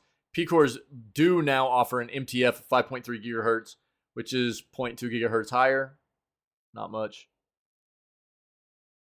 And the E-cores can run 0.1 gigahertz faster. That's negligible, really.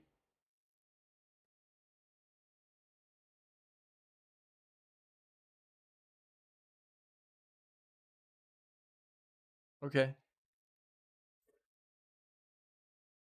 One other change across the board is the total amount of supported memory. Previously, it was capped out at 128 gigabytes. Now it's 192.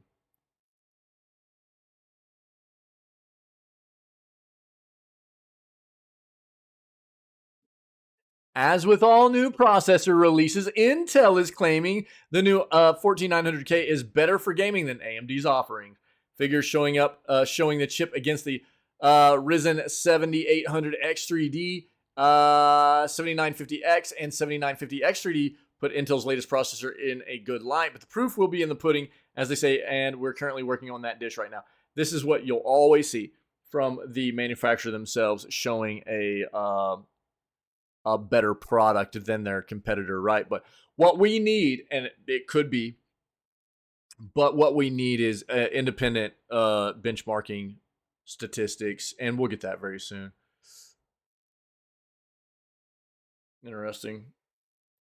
Okay. Here we go. Random mode time. Let's go. Sad face, dude. Bible thump. Dude, I haven't won random mode in a hot minute. And I play all the time.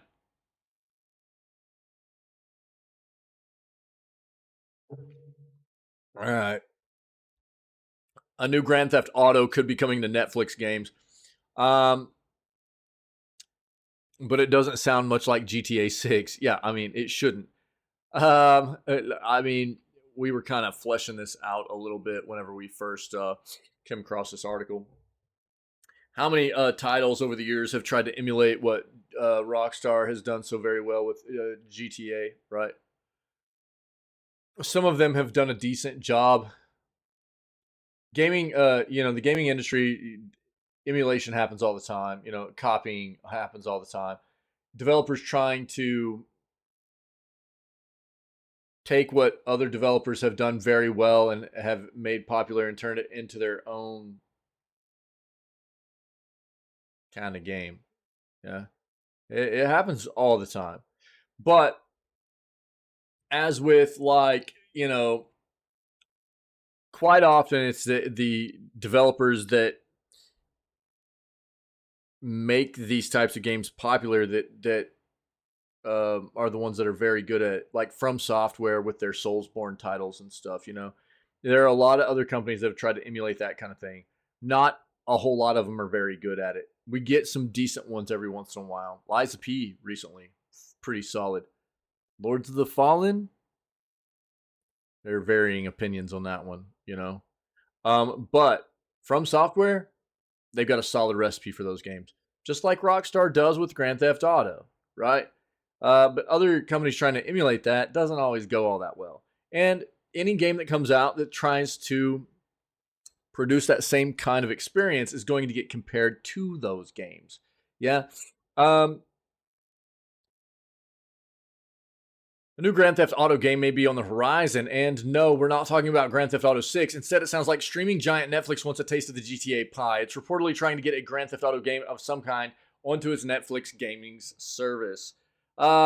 This comes from a report in the Wall Street Journal today covering the company's ongoing efforts to make a meal out of its library of original IP in the game space after acquiring a number of game development studios. The report claims that the company has discussed plans to release a Grand Theft Auto game on its service through a licensing deal with publisher Take-Two Interactive. Interesting.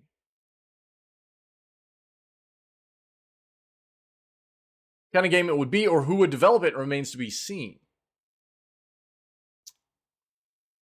Any GTA spinoff would likely be a mobile game, yeah. As things now stand, any GTA spinoff that ended up on Netflix would inevitably be a mobile game, as currently the only way to play Netflix's portfolio is through its mobile app, which is terrible. Netflix wants to be this like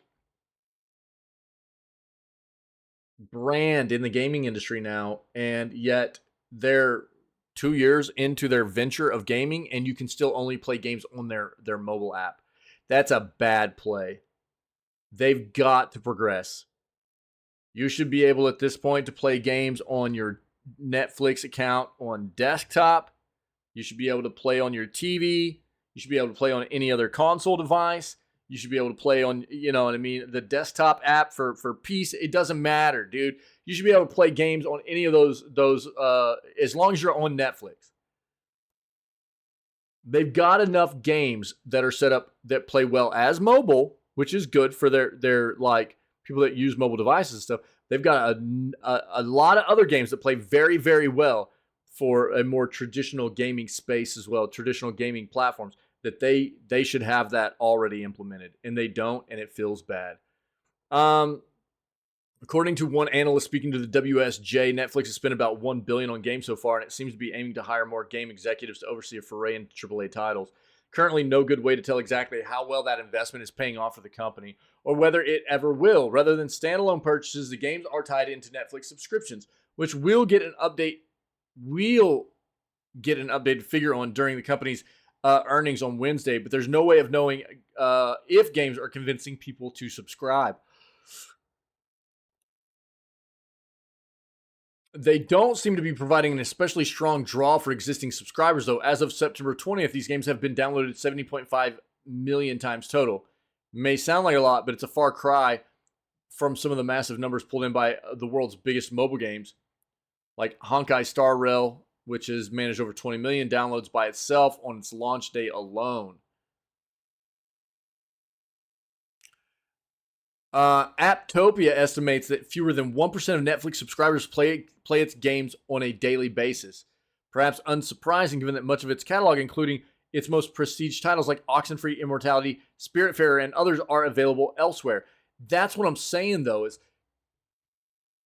you can play these elsewhere on better platforms than just a mobile device, too. Which is why people are going to go play these on other platforms. Netflix needs to get their crap together, man. Previously wrote about Netflix's big video game push earlier this year. It sounds like the landscape hasn't changed much since then.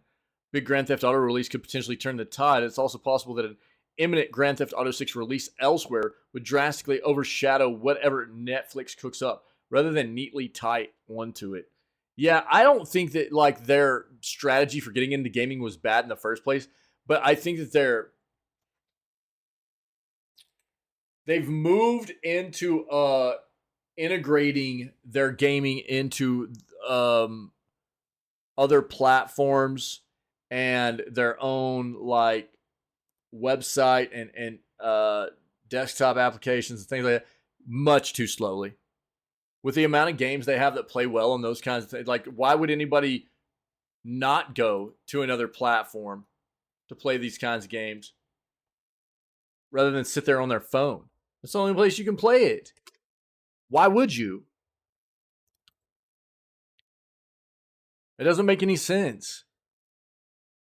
Unless you're like on the go, you know, but if you're just sitting at your home and you've got like a console or you've got a PC or whatever, you know, and you can pull up Oxenfree or Immortality or Spiritfarer or whatever, Enter the Breach, you know, they got a lot of bangers on their Oxenfree too, you know.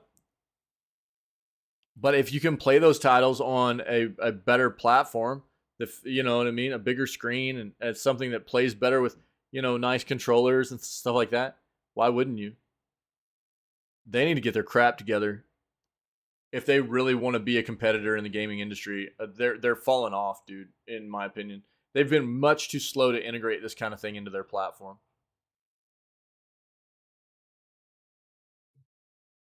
Netflix is also testing streaming games to US TVs to take on PlayStation and Xbox. Netflix will now let some users in the US stream games on their TVs or computers. So Netflix is expanding its game streaming beta to the US, the company announced in an update to blog post, to a blog post. Yo, knock it off. The feature, which lets you play games streamed from the cloud on devices like your TV or a computer, launched first in August in Canada and the UK. In the blog post, Netflix notes that it's a limited beta test, so it seems like this won't be available to too many people to start. Like with the original test, the only two games available to stream are Oxenfree from Netflix's own Night School studio and another game titled Molehue's Mining Adventure. If you have access to the service, you'll need to download Netflix's special controller app for your iPhone or Android device to play the game on your TV. That's another thing that sucks. That's what I'm saying. Why do you need to have... You should be able to just pull up Netflix's gaming app, be like, yo, log into your subscription. You know what I mean? Log into our app so we can verify you have a subscription. And you should be able to use any flipping peripheral device that you can connect to that device. You shouldn't have to use your stupid phone as a controller, dude. They're not doing themselves any service. You know, they're not doing themselves any favors here, as far as I'm concerned. On the web, you'll be able to play games with a mouse and keyboard. I guess that's better, depending on what games you're playing, though. And not everybody enjoys playing with a mouse and keyboard. So, Netflix says the stream games work on select devices, including Amazon Fire TV devices, Chromecast with Google TV, Roku devices, and TVs, and more. We'll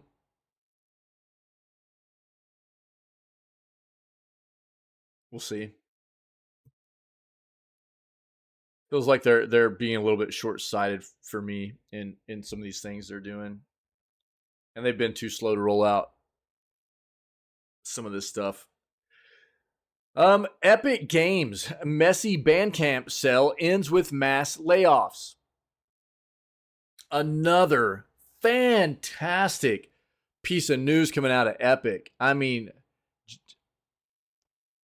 it just gets worse and worse and worse for things coming. Epic is looking so disgusting, so gross. Epic Games' messy Bandcamp sale ends with mass layoffs. Jesus. The audio platform popular for gaming soundtracks and other music suffers major cuts and deal with SongTrader.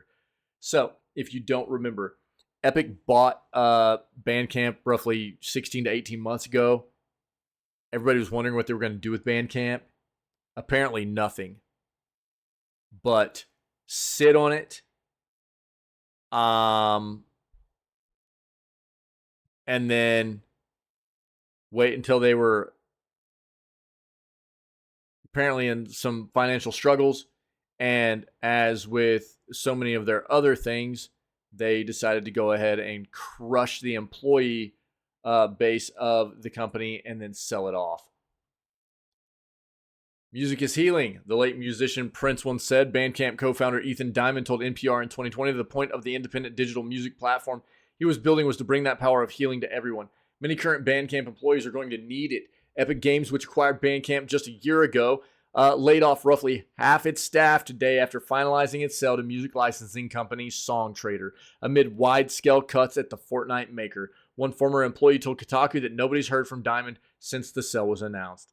Quote, over the past few years, the operating costs of Bandcamp have significantly increased, SongTrader wrote in a statement. It required some adjustments to ensure a sustainable and healthy company that can serve its community of artists and fans. After a comprehensive evaluation, including the importance of roles for smooth business operations and pre-existing functions at SongTrader, 50% of Bandcamp employees have accepted offers to join SongTrader. The rest of the roughly 120 employees will be laid off by Epic and receive 6 months of severance, even as Bandcamp's union continues to bargain with the billion-dollar company over better terms. Epic Games bought Bandcamp in March of last year for $273 million, according to internal documents viewed by Kotaku. According to two former employees who wish to remain anonymous because they did not want to jeopardize their severance packages, even Diamond was not aware of Epic's plan to sell Bandcamp to SongTrader until as soon as the night before the deal was announced. Diamond did not respond to a request for comment sent to his Bandcamp email address over a week ago. It has since been disconnected. Epic declined to comment on whether Diamond was aware of the deal to sell Bandcamp before it happened.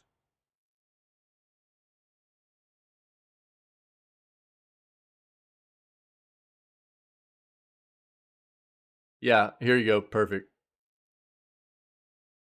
Bandcamp, extremely profitable company, uniquely beloved of musicians and fans alike, riding a wave of public goodwill, decides to sell themselves to a billionaire who then dumps them off to another billionaire who now fires half the company.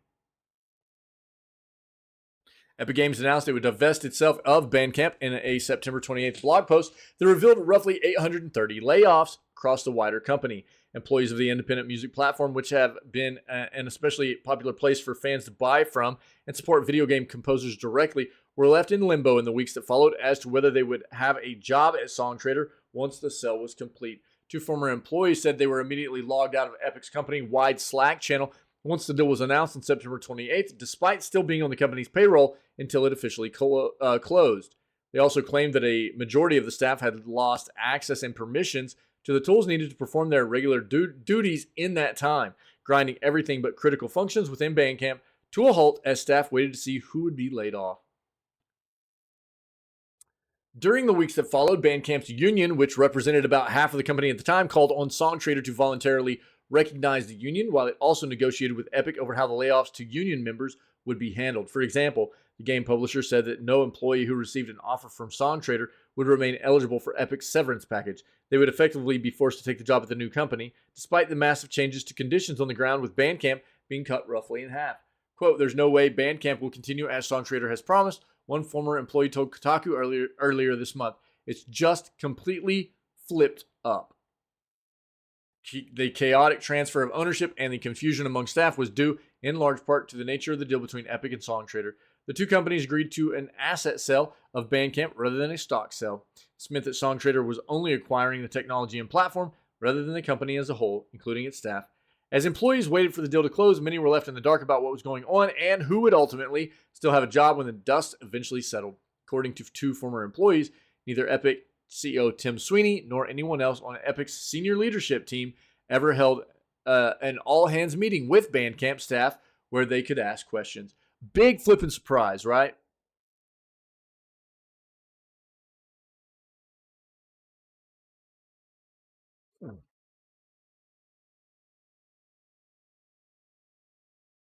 The sudden, unexpected purchase of Bandcamp in last year by Epic and its messy sell-off this month have drawn criticism from many supporters of the platform. Share a vision of building the most open, artist-friendly ecosystem in the world, Epic Games wrote at the time of the original acquisition. The fact that Epic sold Bandcamp a year after they bought it shows that they had no plan and no real interest in Bandcamp's mission. Tweeted faster than light, composer Ben Prunty. It's not clear what will happen to Bandcamp going forward. I think it's pretty clear. Bandcamp is going to be a shell of what it was. And basically, SongTrader is going to utilize anything that Bandcamp was to become part of their own platform. Basically, we're committed to keeping the existing Bandcamp services that fans and artists love, including its Artist First revenue share, Bandcamp Fridays, and Bandcamp Daily. It said in a statement to Kotaku today. Epic will continue to work with Bandcamp on Fortnite Radio and remains an investor in SongTrader. According to two former Bandcamp employees, those who were laid off were disproportionately from the union. SongTrader has no access to union membership information, and we executed our employment offer process with full consideration of all legal requirements. A spokesperson for SongTrader told Kotaku, they said final offers were sent out after a careful evaluation and examination of several factors.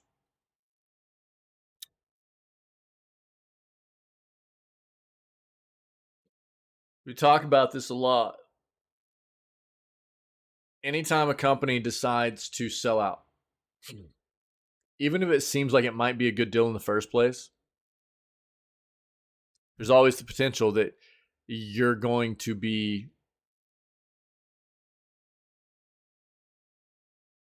totally without anything that you can do to save this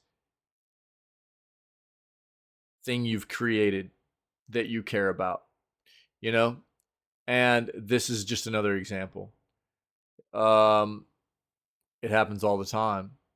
You get these big companies that come in, they swoop in, they wave a bunch of big old stack of cash, open a briefcase, and they're like, hey.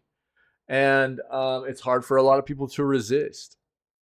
Shout out to the ones that haven't, like developers like Eric Barone or AKA Concerned Ape, with Stardew Valley. Yeah, I mean, if you think that individual has not been offered insanely lucrative deals to sell out to other companies, you are out of your mind, as well as like Relogic with Terraria, stuff like that. There are a lot of companies out there that a lot of developers and stuff like that that I think they understand. Could they have potentially made a lot more money up front by selling out to a bigger company? Absolutely. But for some people, they also understand that what that means in the long run is losing everything they've worked for. More often than not. Just like what Bandcamp has had happen here. It probably seemed like a great deal in the first place. Yeah. Epic was like, oh, we'll take care of you. We've got all these ideas we're going to do. We're going to improve. You've got great stuff going. We're going to help you elevate these processes and we're going to give you a bunch of money and we'll own you. And can do whatever they want. And this is the result, right? It's a tough lesson learned. It sucks. And, heart and thoughts go out to all those people that have once again lost their jobs from Epic being apparently just an absolute disgusting corporation. And Tim Sweeney, again, I'll link this real quick. We had a great article here recently by an individual named Mike Drucker. It was basically a parody. This entire article was just like a parody of all these default excuses we get and statements we get from the gaming industry whenever they do this kind of crap. We care about the player base and we care about the community. Unfortunately, this was unavoidable, but there's never any kind of definitive information about what led to these situations for these companies. If any of the president, the CEO, Tim Sweeney, has anybody done anything to like maybe take a bit of a pay cut to try and save some jobs or anything? Probably not. You don't talk about the CEO's pockets, You don't talk about that because, they care about everybody. So don't worry about it. It's a really good article. I did my best to read it in a very sarcastic type of way because it was written in a very sarcastic way. It's very good. I think it's a great little VOD for people to watch. And I mean, we see it happen time and time again, whether it be Embracer that does this kind of thing or Epic that does this kind of thing. I mean, you name it, dude. We see it every single year from a lot of these big companies where it's like, oh, well, we made a lot of bad business decisions and we're just going to make our employees pay for it that are the ones that helped us get to this prominent position in the industry in the first place. It's terrible. And it's disgusting. And it's just a very vague default, stupid. It's the same exact statement we get from all these companies every single time, you know? But it doesn't seem like most of them are actually trying to do anything to take care of their people before they have to resort to any kind of, you know, things like firing people or anything like that. And Bandcamp is the latest victim of Epic, dude. You've got Epic's own employees, which resulted in basically Mediatonic, Fallout, or not Fallout, but Fall Guys developer being obliterated. Psionic is now, their game Rocket League is being heavily destroyed by Epic, making them not allow in-game item trading because Epic thinks that's going to help them make money. It's going to destroy that game. It's going to significantly impact the player base of that game. They fired 850, give or take, people. They're selling off Bandcamp and firing more people from that company. I mean, you name it, raising prices of their Fortnite V-Bucks and stuff. It's just nonstop right now for Epic. It's gross. More and more and more and more and more and more and more. Epic looks disgusting right now.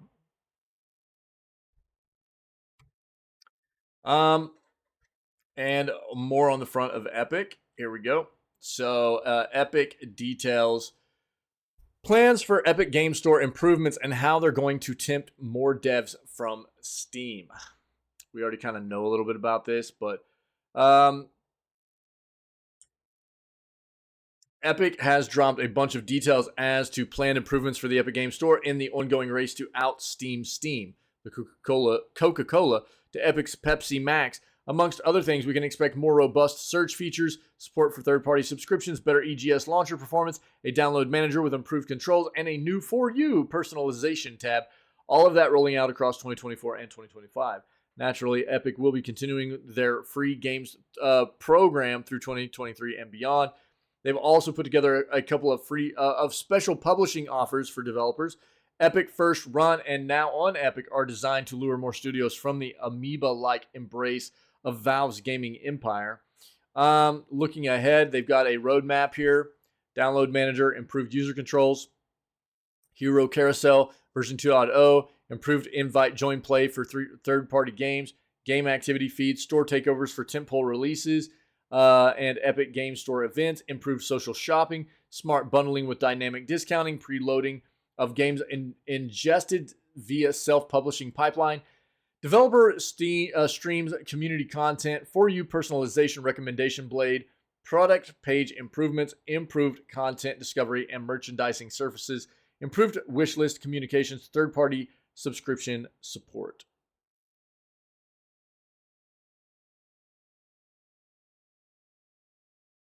Until next time. Yo, bro, that's like a Skeletor meme, dude. I love it. That's a perfect Skeletor meme. You need to make that, Tinwin. Skeletor meme that, dude. Throw it in the meme channel.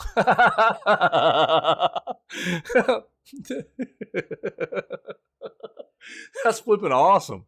Immediately, dude, as I read that, it was total Skeletor meme. Yo, that's great, dude. What's up, buddy? Originally announced at Gamescom and live as of last night, the Epic First Run program allows developers. Yeah, we had this up here too, so I probably won't read this now since they're covering it here. Allows developers who release their games exclusively on Epic's Game Store to receive 100% of their revenue from sales for the first 6 months. After that, Epic will take its 12% cut of revenue. Now on Epic is the same deal, but for developers who launch their older games on the Epic Game Store, to be eligible, developers must bring either their entire catalog or at least 3 older games, quote-unquote older games. Sorry. In this case, means games that were released prior to 31 October of this year and are currently live on another store or subscription service. Now on Epic, extends to early access titles too. Participants need to enroll by 31 December of next year. They'll need to release the games in question on EGS by 30 June of 2025. Yeah, Epic's very keen to get more third-party developers involved with their store, which continues to be dominated by Fortnite players. Director of Product and Content Strategy Kyle Billings offered some fighting talk in a live stream from Unreal Fest 2023 uploaded last week. Quote, currently 67% of our player base is playing third-party games, he said, and 50% of them are exclusively playing third-party games. These numbers for me highlight the significance of the third-party games ecosystem and the importance of fostering that growth. They have a link to that video here. All of this, like we just talked about, all of this follows in the wake of Epic laying off around 800 to 900 people, totaling 16% of their workforce after a period of heavy investment and apparently bad business decisions.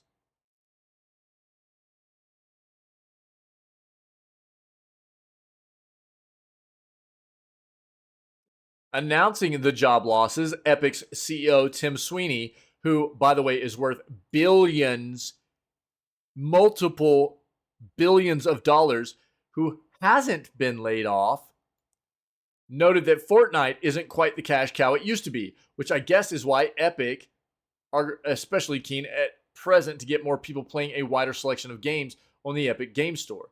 So, yeah, like I just talked about, they fired roughly 850 people. Now they sold Bandcamp and at the same time fired off half of Bandcamp's employees. They raised the Fortnite premium currency prices. They've there's all kinds of crap that's been going on at Epic, dude. It's really, really gross looking.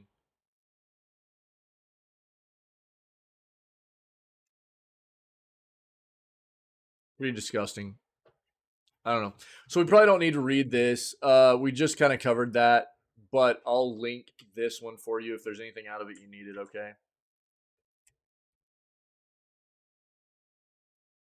So this is the last article I have for the day.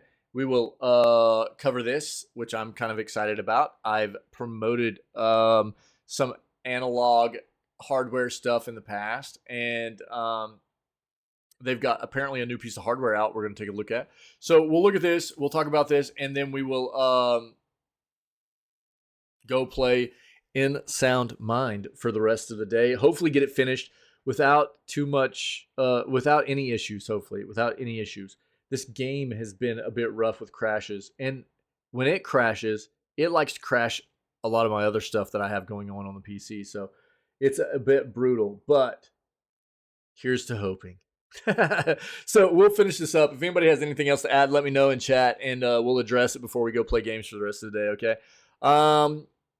So the Analog 3D plays Nintendo 64 games at 4K resolution, releasing next year. And after I read this, I'll show you guys the other Analog. I'll show you Analog's website. I'll show you their Analog Pocket, which is a really dope modern piece of gaming hardware that plays retro handheld cartridges and stuff. It's pretty cool. They're going to talk about it right here, actually. The Analog Pocket is a retro handheld marvel capable of playing your favorite Game Boy and Game Boy Advance games on its beautiful screen with modern sensibilities and technology. Dude, it plays way more than that, actually. I'll show you. Simply put, it's the best way to play a Game Boy game, assuming you can get your hands on the always sold-out device. Now, Analog is targeting the Nintendo 64 catalog with its next device, the Analog 3D. Analog has shared an image of what appears to be the device, although the full look at it is obscured. You can view it at the top of the article, but it's below as well. Yeah, it doesn't show very much here. An image released alongside today's news teases what appears to be a sleek, black, and faithful recreation of the Nintendo 64 controller. You can check it out below. Yeah, it's hard to see. Analog says the 3D device will feature 4K HDMI output, its proprietary analog operating system, wireless Bluetooth, and 2.4 gig Wi-Fi. It will also have 4 original style controller ports, presumably so that players can use their original Nintendo 64 controllers with the 3D. That's cool. The company says the 3D's 4K output allowed us to create incomprehensibly profound original display modes. and that in collaboration with 8-Bit Do, it will release a wireless controller for the device. Nice, dude. 8-Bit Do's good stuff. Analog didn't share more, but the 3D is set to release sometime in 2024. Pre-orders are not yet open, but if it's like its Pocket release, pre-orders will happen well before the actual release of the device itself. Yo, check it out. I think they've got a link here. Well, let me make sure something real quick.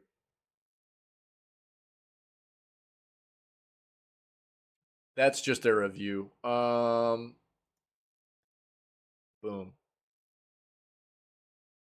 Yeah. There we go. Yeah, I've got it bookmarked. Cool. There we go. This is Analog's site, okay? This is their main site. They're promoting it already. So I'll give you their main site right here. This is the link to it. So I've promoted their handheld hardware in the past. This is the Analog Pocket, right? It's very, very cool. I'll show it to you in just one moment. They're already promoting the 3D. Very neat. Transparent limited editions. Oh, that's sick. I didn't know they did that. It's been a while since I've been on this site. They've got a lot of different hardware on here. I'll show you the Pocket real quick, though. This is the Analog Pocket, okay?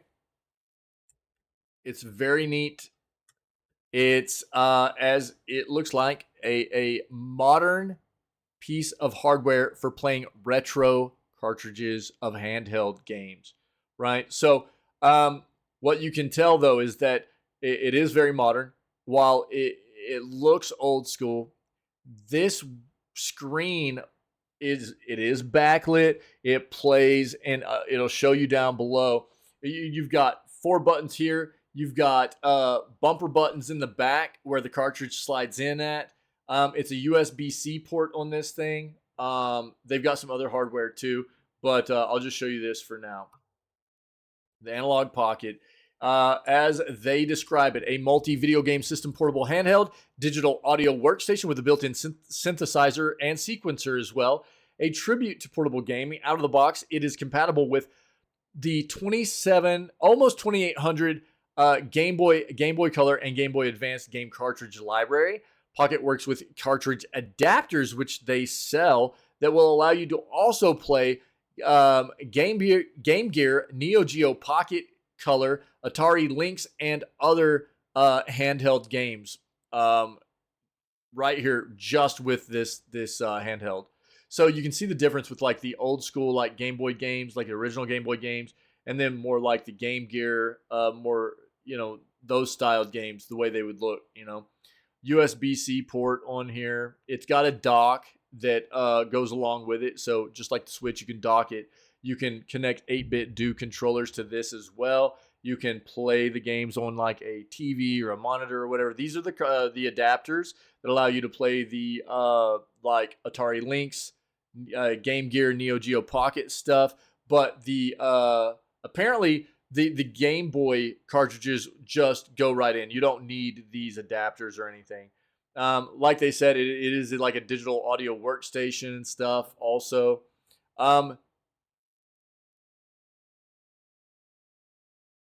It's a pretty cool little piece of hardware, man.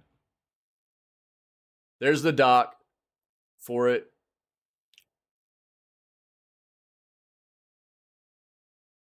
It's really neat.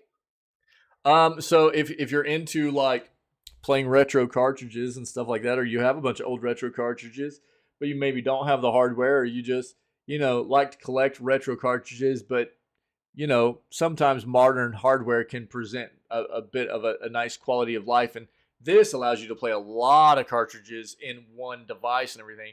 And this gives you a lot of the specifications down at the bottom, which is really, really cool. So I don't know. Check it out. It's a very, very neat device, and it'll be exciting to see what they're bringing to the table with the 3D here to play Nintendo 64 games.